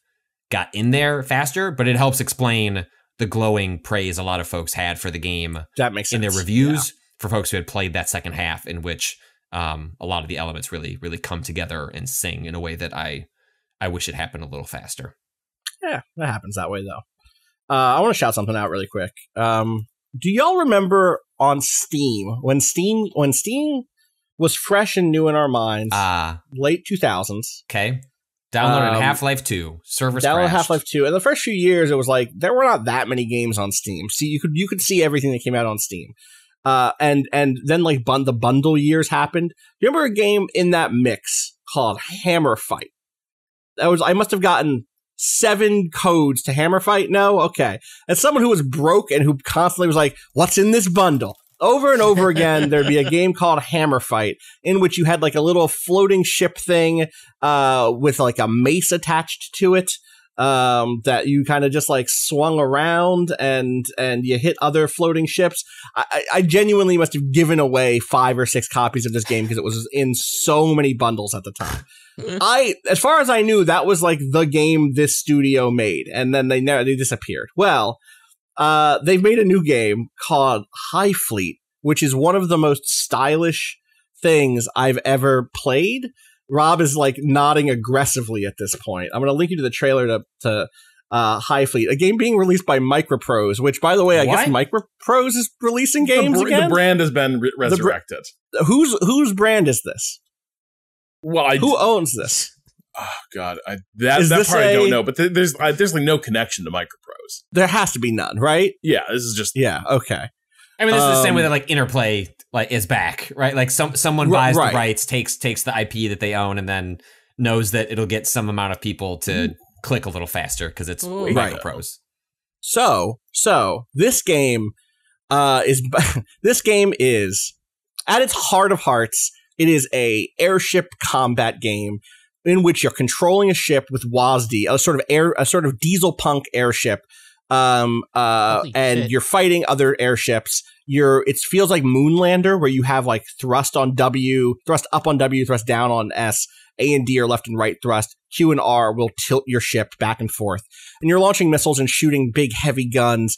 Everything has a really, at that tier, I'm in a fight tier. Let's just talk about that. Everything has a really fantastic glow and flicker, and clink and clank. The sound of of more ammo being loaded into one of your huge airships, torpedo launchers or whatever, all sounds fantastic. I'll link this longer video so you just kind of click around and see stuff. And that's already very cool.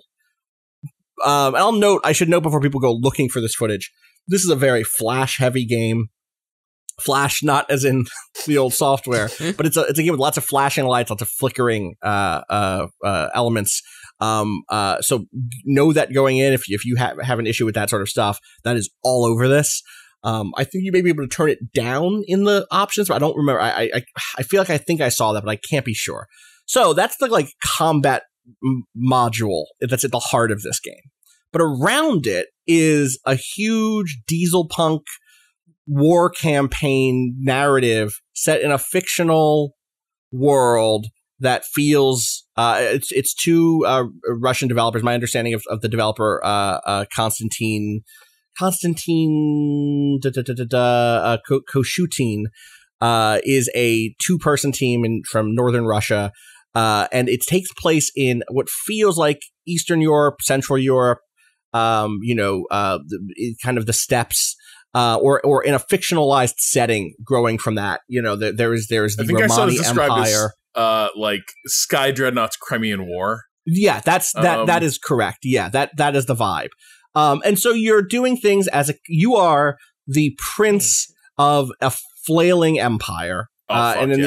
In the opening act of this game, things are going bad. There's a revolution against your empire. You are kind of in the northern campaign. The southern campaign is where the capital is. And the other, the basic setup is that some of the other nobles have decided no more emperor.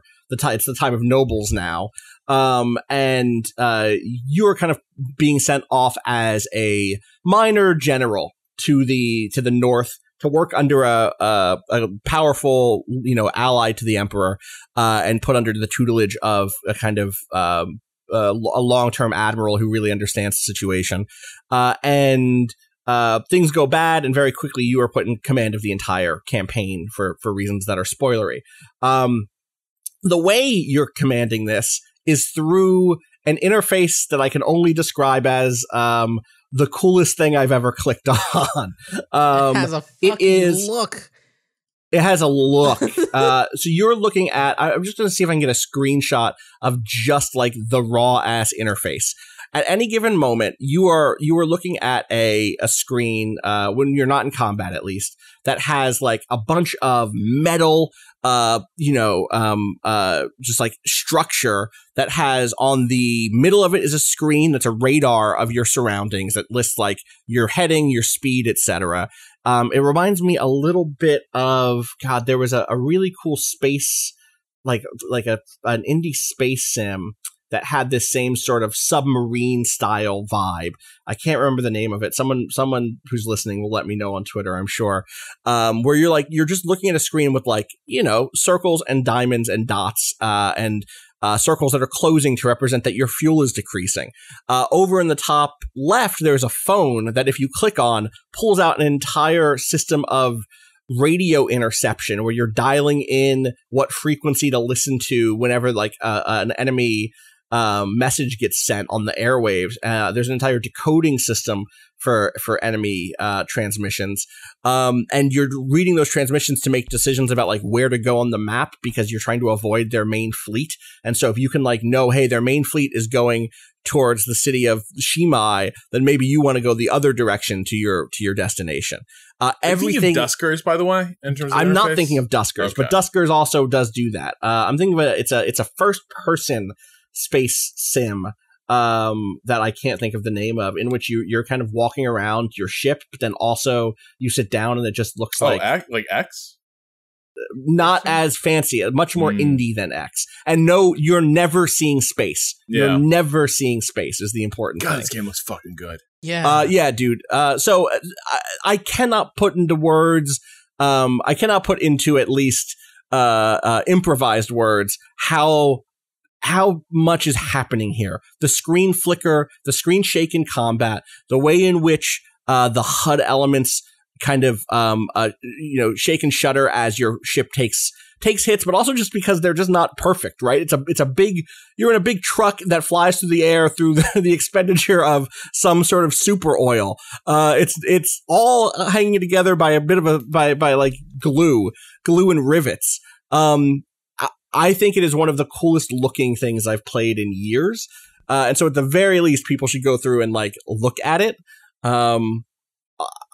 It's hard at this point. I also have skipped other parts. Like there's an entire system of conversation that happens when you meet important NPCs where you're trying to decide what to talk to them about based on what little you know about them. Do you give them a gift? If you give them the right gift, it raises what they think about you. But also, depending on what you say and give them, it shapes your internal ethos. So if you say something like, these rebels must be crushed, or whatever, then your force score, your internal worldview, you're representing that the crew that you work with, that their worldview has shifted towards force and away from kindness or something like that. You'll end up moving into like, okay, are you talking about unity because of the nation you're from, the Garat? Are you talking about unity because of the ethnic group that you're from? Are you talking about unity around religious? Are you trying to gain, are you trying to rule with fear? Are you trying to suggest that like the wealthy should be powerful? And there's never, it doesn't ever feel like there's a right option here because again, you were playing the prince of a decrepit empire on its last legs. And I need to put more time into it. I think that the raw combat stuff is fun, but I don't think that it's great. I think that it's like pretty good. There seem to be ways around needing to fight every fight yourself. You can kind of deploy your units ahead of your main ship. I don't know how much of the main combat you can avoid that way. But I don't hate the main combat. It looks very shmuppy, slow tactical shmup. Slow tactical shmup, right? It's a lot of like, you see a huge, blast of incoming fire and you use your afterburners to kind of like dodge away. You deploy your flares when a missile is incoming. You don't have many missiles. You know how in video games, planes have like infinite missiles, or I'll have like 30 missiles in like Ace Combat. And like, that's not how planes work. Well, these don't. Each of your vessels might have 2 missiles. And you're deploying them one at a time against sometimes 5 or 6 other enemies that are well armed. And so you might deploy one, shoot its missiles, maybe take a few hits, then move to a part of the screen that's been marked as your kind of retreat vector and cycle in the next ship that maybe has 2 more missiles. Missiles are extremely powerful compared to regular weapons. And it's just like that flow is really neat. I'm not having the most fun with that stuff, but I'm still very early on. And the portraiture, all of the kind of landscapes, you have to, when you arrive at a place and want to like fix your ships, you could leave them up in your kind of mothership vessel, or you can try to land them down one at a time on the kind of surface where you'll get a bonus, depending on where you land and how close to the kind of like dock you land, you'll get a bonus on how quick it takes to repair your ships. And that view ends up giving you these incredible landscapes of these like, rolling hills or, storm brushed industrial wastelands, just like incredible vibes, off the charts, like truly off the fucking charts. Everything blooms the right way. Everything has the right use of texture. And at the same time, it feels there is a real, even on the UI elements that aren't you looking at a screen, like you just looking at someone's portrait, also feels like it's coming at you from an old tube, a monitor. Everything has that stretched and dithered look in the right way. And it just has, the attention to detail is so incredible. So yeah, it is called HighFleet.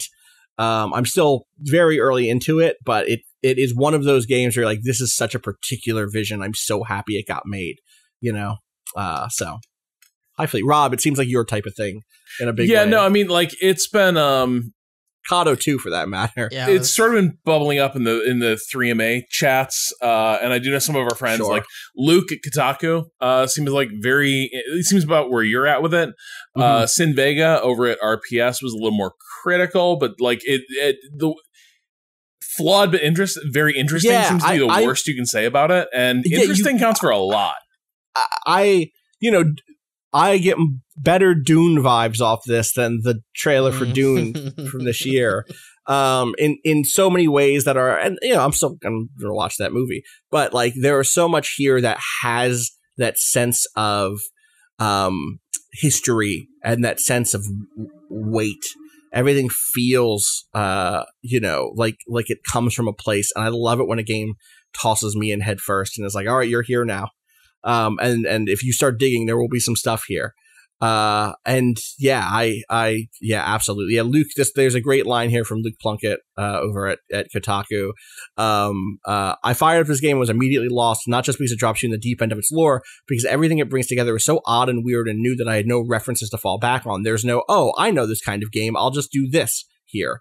That feeling is so rare in video games at this point. If what you do as a job is cover video games. And so I like, even if I end up not loving the game, I'm going to like savor every moment of what the hell is this thing? Especially because it's been dealt with. It's not just what the hell is this thing. That actually does a great disservice to say it that way.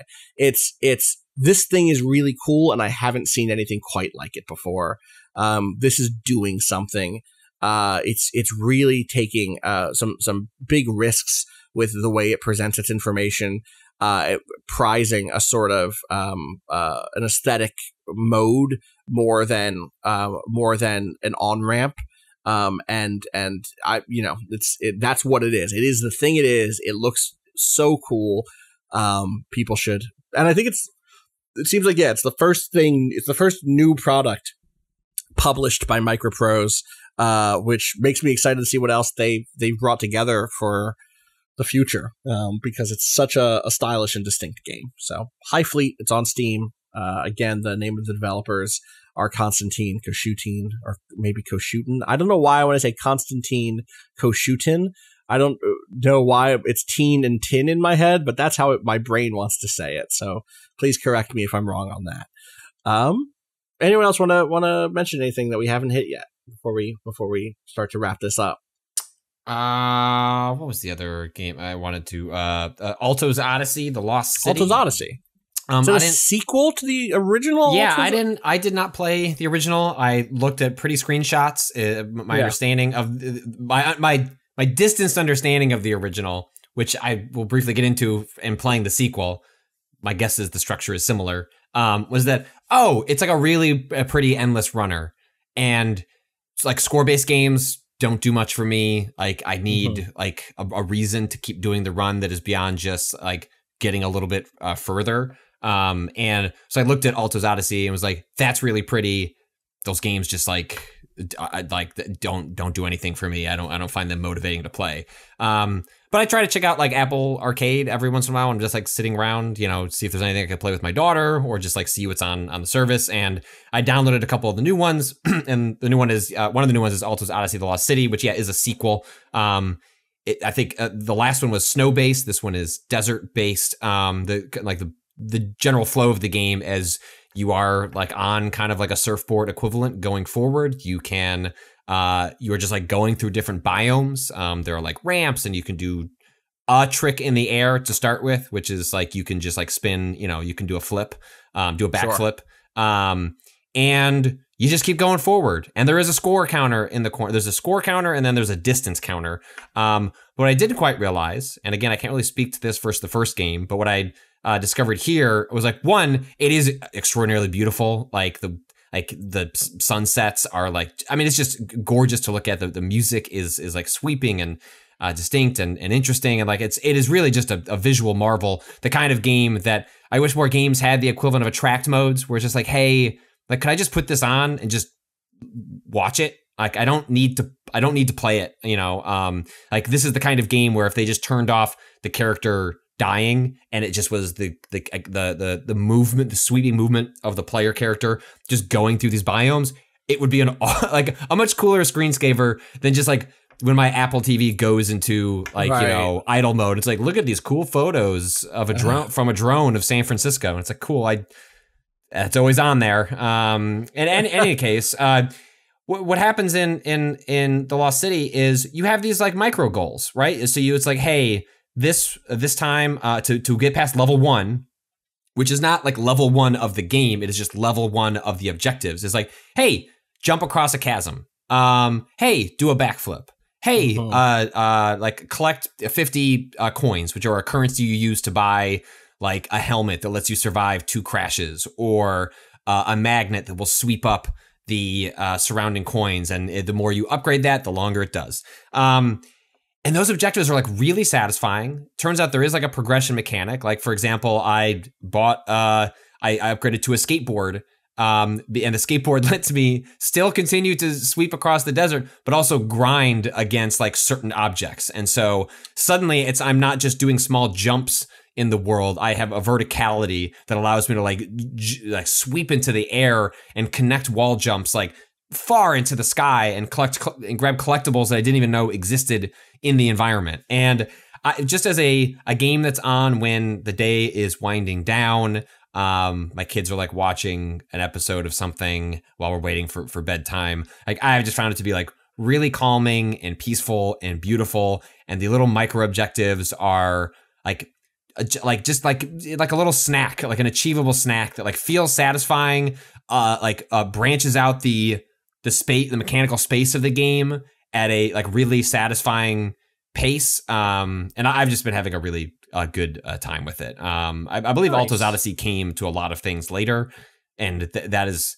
if it's an Apple Arcade game, that means Apple has like roughly like a 6-month exclusivity. But there's been a strong Apple Arcade to Switch pipeline in the past. So I wouldn't be shocked if this showed up elsewhere down the line. It would be. It's the kind of game that like it looks really nice on my iPad, but despite the simplistic aesthetic or seemingly simplistic aesthetic, like on a big TV in 4K with HDR would just really knock your socks off. So I'm looking with a vacation coming up. I'm trying to figure out, although I am going to try and distance myself from games for the most part. I will have downtime, and like that's the kind of like I don't need a game that like fully engages me. I just want something that kind of gets my hooks in and gives me something to do that isn't doom scrolling. And Alto's Odyssey like really fits the bill. So that's out now on Apple Arcade. Awesome. I have one question bucket question before we wrap up here. GamingAdvice.com is the address. Hey, Waypoint Advice experts. This is from David. Sorry. This is from the ungrateful gifty in a place I won't name, because otherwise that would give 2 pieces of triangulation that could identify who this person whose name is I just said. Hello, Waypoint Advice experts. I've gotten myself into a bit of a pickle, and only you, the fine host of this gaming podcast, can help me. About a month ago for my birthday, my father-in-law gifted me a brand new, reasonably expensive $200 Nespresso coffee machine. From the moment I unwrapped it, I knew this was going to be trouble. So I am a coffee drinker, but the part I enjoy most is my morning routine, my morning ritual of hand grinding the beans, getting out my tiny scales to measure the coffee and the water, and then finally brew it in a V60. It's nice, and I know I can source ethical coffee and minimize any waste.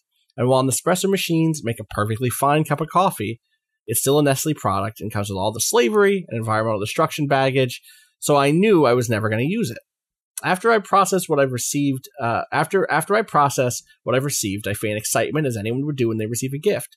And then, when we got home that night, I took it out of the car and put it on a shelf in the garage where it remains today.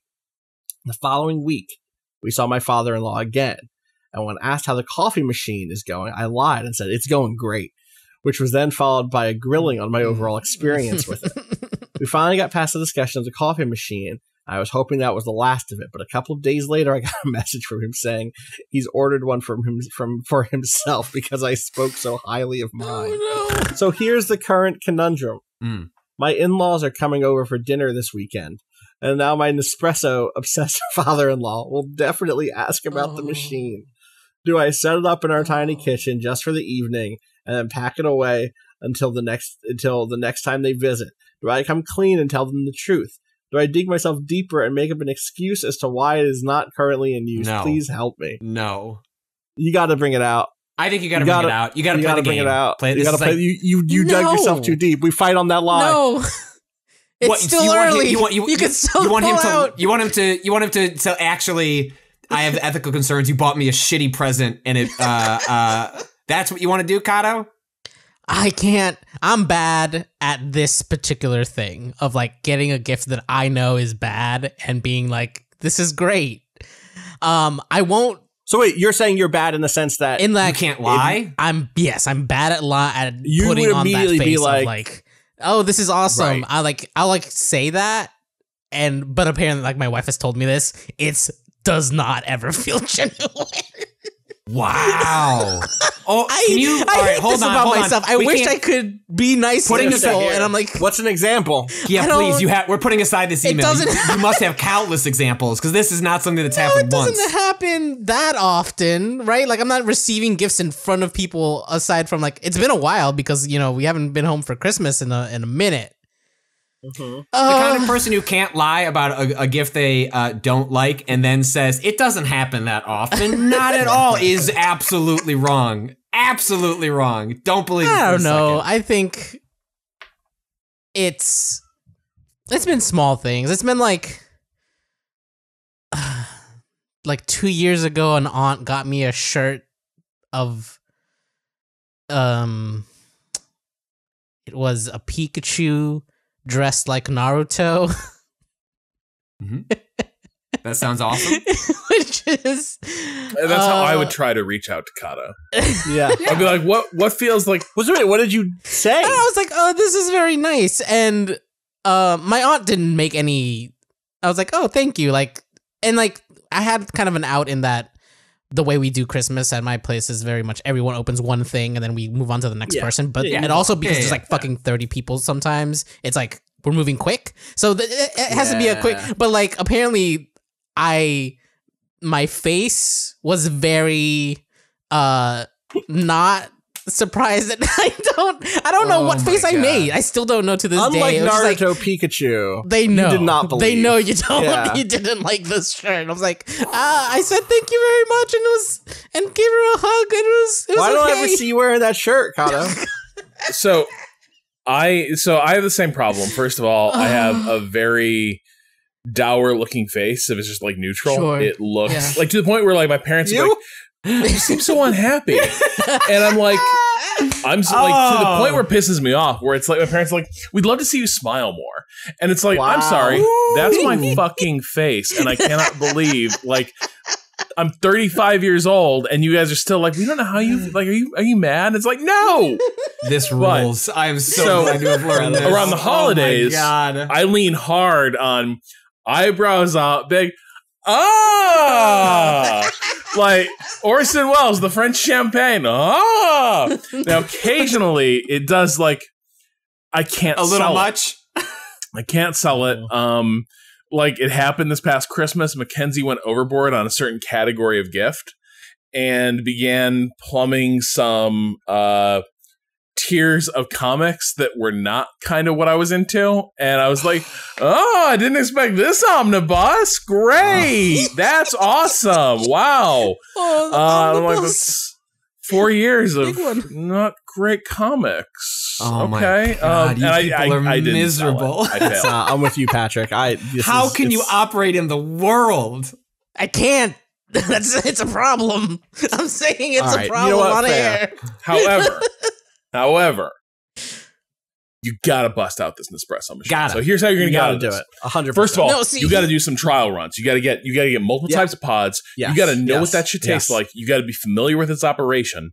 And like, you gotta run a few things through so it doesn't feel like, it doesn't taste like brand new espresso machine, because there is a risk that like the first 2 runs will have a slightly different flavor. You gotta send him a message and ask, which ones are you using? I'd like to make sure I have some of those at my, because then there's a world where you do the test runs in the event that and maybe he'll make it for you. Like, maybe like it'll take care of itself. Like, you've got the equipment, but you don't actually need to like leave fuck them with out. it. You should know in the event that you have to, but if you get the stuff for him, like, you're doing a nice like gesture, like, you might be able to just like walk around the entire encounter. God, I'm looking at these machines and they're more expensive than I expected them to be, and now I understand what the issue is. They're expensive. The thing, and here's the other thing, the Nespresso is actually pretty good as far as like coffee pod products go. Like, Keurig makes dog shit coffee. Nespresso is not the Keurig of espresso. Like, it's actually a pretty cool device. But also it just doesn't sound like that's your bag for like. No, the problem isn't about the coffee. The problem is that that Nestle are water fascists. And right, but also it sounds like this person doesn't make espresso for themselves in the morning. I see what you're saying. Yes.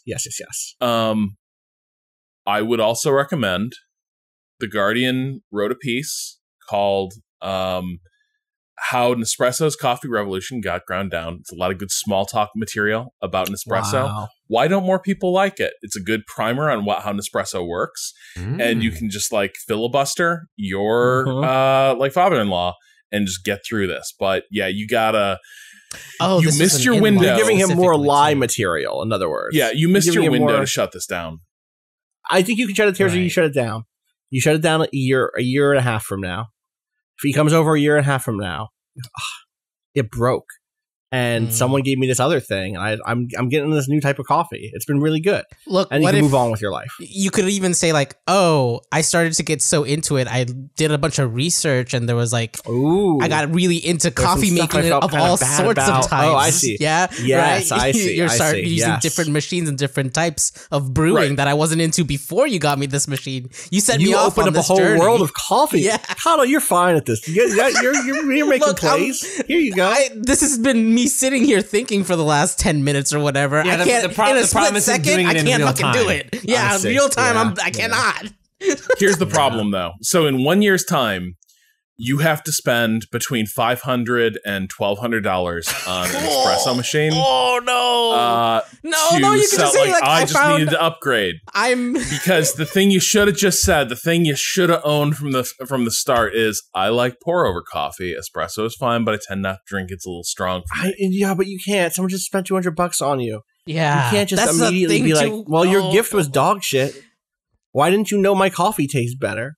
I mean, you could also say, like, like my friends love espresso. Like, this would be great to have when I've got guests. Like, there are ways around it, even if you deflect it from yourself, if you wanted to. I would just say, thank you. I love the espresso. This is why I don't have a father-in-law. This is why I stayed out of that whole fucking business. Do you ever, like, so if this had happened to me, what would happen is I would immediately have turned to my partner and been like, okay, I have to figure out how to get rid of this. You have to be the bridge to help me. Look, and she's down with it. No. Wow. This is we do this for each other. Like, when you have to do something difficult with the in-law, right? You have to be the one that jumps on that grenade, right? Like, you figure out the story together, whether or not it's going to be a little bit of a white lie, or if you're just going full truth, like bareface. Like, look, it was just the wrong call. He doesn't dislike you anymore. Like, it's fine. Yeah, it was an honest mistake. Yes, but here's a real honest and supportive. The real thing is that choice in the scenario for 99% of the gifts in both my and Christina's family, they ask for lists for this reason. Yeah, right. Yeah, this is part of why it hasn't happened more to me, is because they just get the thing that I'm like, oh, I need a new pair of nice socks or something, like whatever. I put on my list. You know what you can always do? Yeah. Too? You could always pretend you just found out all these things about Nestle and then do the work of, I was into that Nespresso. I was looking up stuff. That's what I thought I was saying before. Right. Yeah. You heard about this baby formula situation? I had no idea. You heard about water rights in Nestle? Unfortunate. The question is, of course, whether or not there's would that strike any kind of chord, or would that actually just be a new fight? That's the other thing, is hey, I care about these things and you don't. Which is why in general your partner's getting involved just because they know their parent better. So you've got to figure it out together. And that makes sense. That makes sense to me. God, well, that was a productive one. trying to arrange an accident for the Nespresso to die in front of the family the day they visit. It's like, no. There was a situation specifically like this that happened in my family ages ago when I think I was in high school, my brother was in middle school, and a family member got. My brother opened, it was everyone's sitting around a bunch of couches, opening a gift. And like Kato said, we were just kind of sprinting from one to the other. And the family, someone bought my brother a nice leather jacket. And he was, I have sympathy in retrospect. It was a complete misfire. No. But obviously worth, real money was spent on it. Because the leather is aspect, the animal product angle? The actual product, it comes from a side of my family in which there's a lot of wealth, and so you can always just assume a baseline money spent. Not in a flaunting sort of way necessarily, but they buy you nice stuff. And I saw that, and he went first, and I want to say I'm getting this right, I think I got a Best Buy gift card. Because he knew I was into electronics and video games. Sure. And was it a good Best Buy gift card? Yeah, it was $50. You're gonna be able to get this was in the era of CDs. You're gonna be able to go. But not a leather jacket. No, it was not a leather jacket. But I identified this, saw that my brother was being bad. He was clearly upset that he got it, and I managed to save the situation. I was like, I think that jacket rules. Why don't you give that to me in front of everybody? And I was like, give that to me. You can have the gift card. And I put on the jacket and completely sold. And I did actually I don't know if I liked the jacket, but it was hilarious to be wearing an expensive leather jacket. And that was worth it in and of itself for the bit. And my brother got a $50 gift card and bought a black biker jacket. What type of leather jacket are we talking about? Yeah, basically. Something in that vein. All right, I got to get something off my chest here.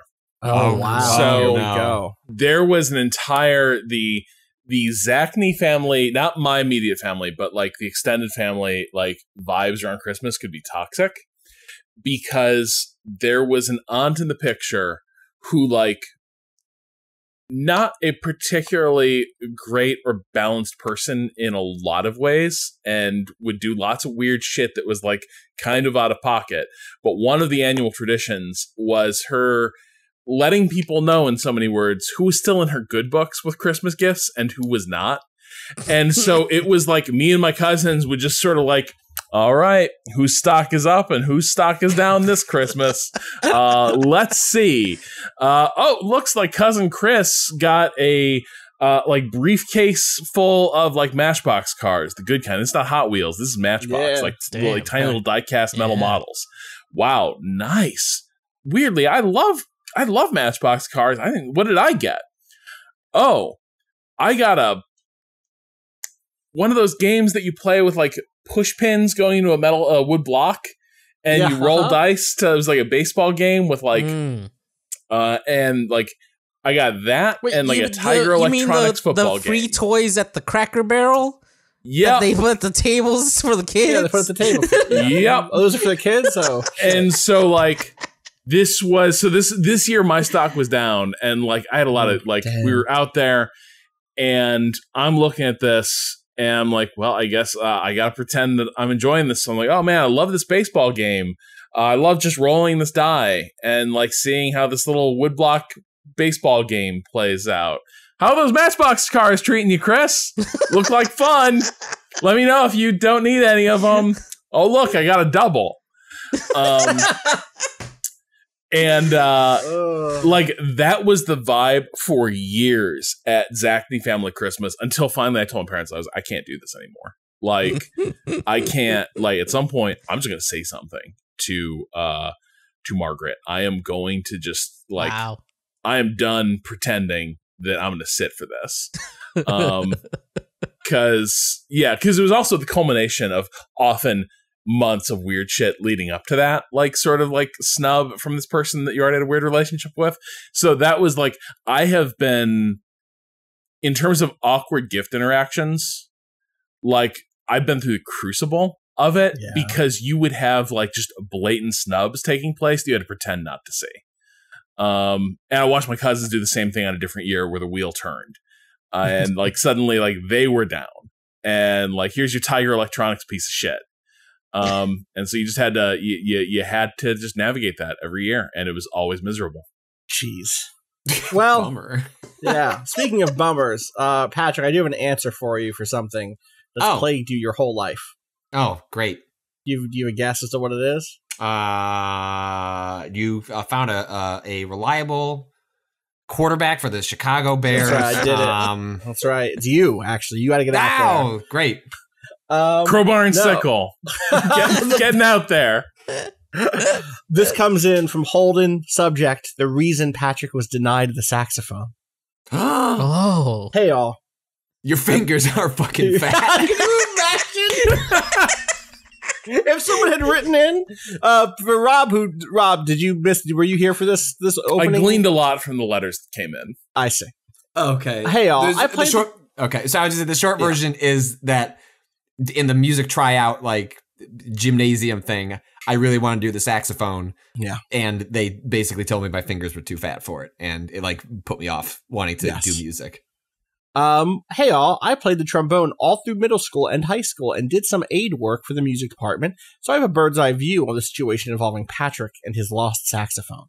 Often, when the band department are trying to get kids into playing an instrument, they're often thinking of the overall composition of their orchestra. When I initially tried to join the band, I was pretty hyped to play the trumpet, the instrument I most associated with jazz, which was cool to a 10-year-old nerd. It's cool to a 36-year-old nerd, I am. When I told this to my band director, they told me I just wasn't built to play the trumpet. I was much more suited for the trombone. Wow. I was pretty disappointed, but the trombone is still a cool instrument, and I had a pretty good time playing it through high school. Come to find out, the band directors in middle school often straight up lie to kids in order to balance the band composition. You can't have 30 trumpets in your band. Right. You have to have clarinets, trombones, everyone tubas, wants to play saxophone, flutes, which kids usually aren't interested in initially. If I had to guess, Patrick was just one too many kids expressing interest in the saxophone, so they were trying to trick him into playing the flute. Well, this is no excuse to be mean about it, though. Yeah, this is the 90s. Yeah, Bill Clinton saxophone. Like, so my guess is that Kenny G. one of the biggest acts in music. My mom straight up did have like a lot of moms had. I'm sure dads, everyone could enjoy a little Kenny, a little G. But my guess is that is like a trickle down effect of that was like the saxophone as an instrument was just sort of having a cultural moment. And they probably did have a lot of kids. You could be serenading Katie every day with Daybreak. Did they not? Life had just gone different. Did they not offer you a different instrument though? That's the thing that threw me. It was like, yeah, no, I'm sure they did. I just didn't give a fuck at that point. Okay. It was like, okay, yeah, it's like I went up to the counter and was like, saxophone, please, and they said like they didn't say we're all out. They just said you don't deserve it. Like go hungry. Yeah, I need you to know that this 100% like struck a big nerve in terms of like people writing in with their examples of things they were told, they reasons why they couldn't play what they wanted. Nick wrote in to say, I've been playing piano since I was 4. I picked up drums around age 9 or 10, 4th grade. I'd been a state piano champion once already. Not a brag, just understanding my ability level. At the end of 4th grade, interested students go in to meet with the band/orchestra teachers to figure out what instruments they should play. I walked in with certainty that I'd be able to get in as a percussionist. Instead, the teacher told me, "You've got good tuba lips." I'm pretty sure I cried. My parents were pissed, and didn't let me join band. I kept doing all of my music stuff, and eventually I joined band in 7th grade as a percussionist. I go on to be a 2-time All-State musician, started my career as a music education major. As part of music ed, you have to learn how to play many instruments. First one I got slotted into, tuba. Turns out, I did in fact have amazing tuba lips. Fuck off. Cheers to the pod. Thanks for bringing joy to our lives over the years. Look, sometimes there's a faded blade. That's how it is sometimes. I don't know. My band experience was very different. Like like our middle school band teacher sat us all down and went through the different things because I wanted to be a percussionist for sure coming into band class. But he like went through and did like, this is what percussion is. And it's like, we have the one big bass drum, or you're learning to basically play the piano through marimbas. And I was like, wait a second. I just wanted to be a drummer like in the rock band. Why can't I do that? That's not that's not what percussion means. And I was like, okay, but look, this is what he did. He like went around and did like, these are the different, like, here's brass, here's what woodwinds are, like, and then after like actually walking everyone through the different sections, we kind of like naturally split up into like what we were more interested in. He let everyone try to buzz into brass, like obviously different ones, and he like was cleaning them. But the point being that you got to try what it would feel like to do of them, and that's when I learned I could probably never play a brass instrument. I can't make the fucking buzzing noise. That's how I ended up on flute, which is what I played through middle and high school, because I was like, I'm really good at doing that dumb thing with the bottles where you blow across the top. That flute is that, but more. That, but more. So it's very interesting to hear these stories of like, I had an idea going in, and then the teacher's kind of like shifting people around instead of this. I had a very more like, here is what, like, do the thing, feel it happening in your mouth, and like it kind of naturally happened that people were better at certain things, and you saw that happen in real time. It kind of demystified the whole like selection process of like, oh, I'm just not good at buzzing into a trumpet mouthpiece. I'm never gonna be able to, or like I could get better, but I'm good at doing the flute already. I'll do that. Right, I'll just do the flute. Yeah. We had someone else also have a similar thing where it was someone told them that their lungs were too weak or too small for I want to say for trumpet. So another similar one of those things was like, yeah, I get it. Was there a test of like, did they do that thing where you blow the little ping pong ball in the tube? No, right? Like this is also for saxophone. Yeah, this is why can't it just be as simple as, hey, we had a sign up sheet, like we're filled on sax, like, here's, I mean, like there seems like there's better ways than to just like lie about people's like physical abilities to push them towards their better sales pitches. Because the fact that this wasn't like, it seems universal, or at least prevalent, is like clearly this is like a way that this is like taught for kind of educators or academics to treat it is odd. I mean, I would be curious how it's handled now. If there is anybody out there that is somehow involved in like music, like, because I feel like a lot of these stories are people who are of a similar age, in their 20s, 30s, maybe 40s. How do they figure that out with kids? Are they still saying they got tuba lips? Or is there a different approach? If you're out there, let me know. You can't say that to kids anymore. Yeah. That's what's wrong with culture. You can't tell a kid they got good tuba lips anymore. Oh, fuck. You can't say your fingers are too fat to play the saxophone. That's what's ruined American culture. Shut up. Go away. All right. That's going to do it for us today. We'll be back next week. Patrick, you'll be here for the first episode next week. Yeah. Are you going to play more of the Ascent? Will we talk about that? Yeah, let's talk about that on Monday. Okay. I need to put more time into it. I played through the tutorial and like through when the world opens up, basically. Yeah. It's getting... what I'll say is I did not have as strong a time as what the reviews I'm seeing are, so that makes me think it may... In the way it opens up. It takes a little bit of time to open up and so get we'll past just being pretty. So, yes. Okay. We'll talk about that on Monday. We'll be back with some other stuff, or I guess Tuesday's episode, but we'll be talking on Monday. So until then, find us twitter.com/waypoint, waypoint.advice.com, and find me on Twitter at Austin_Walker. Where can people find you, Rob? You can find me on the command frequency, making calls, saving the day. Good. And Hell Let Loose, also on Twitter at Rob Zachney. Patrick. At Patrick Klopik. If there is a Hell Let Loose player base inside of the Waypoint community, they should reach out to us and let us know that y'all are out there. Yeah.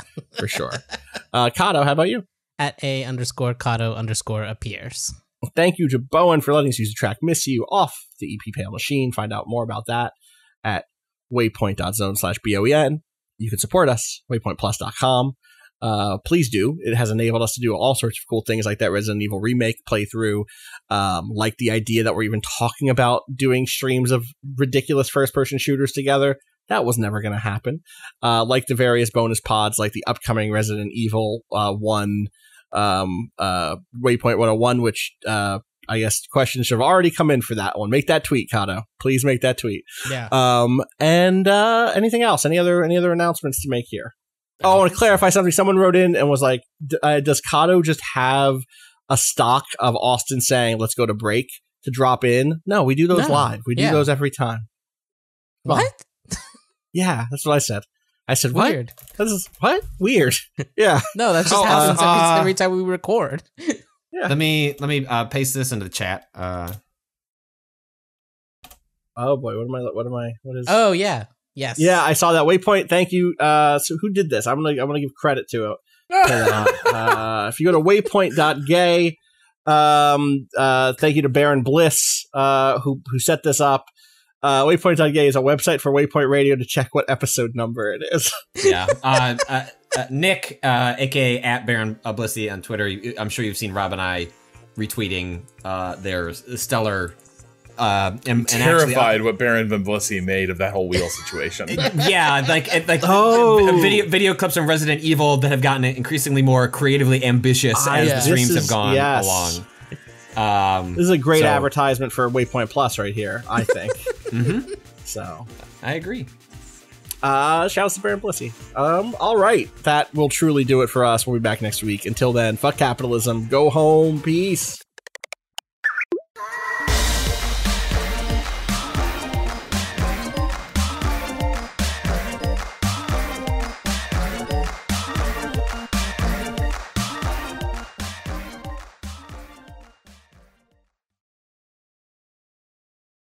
Okay, time dot is 25 seconds. Earth Overshoot Day. I would prefer if the Earth didn't overshoot anything.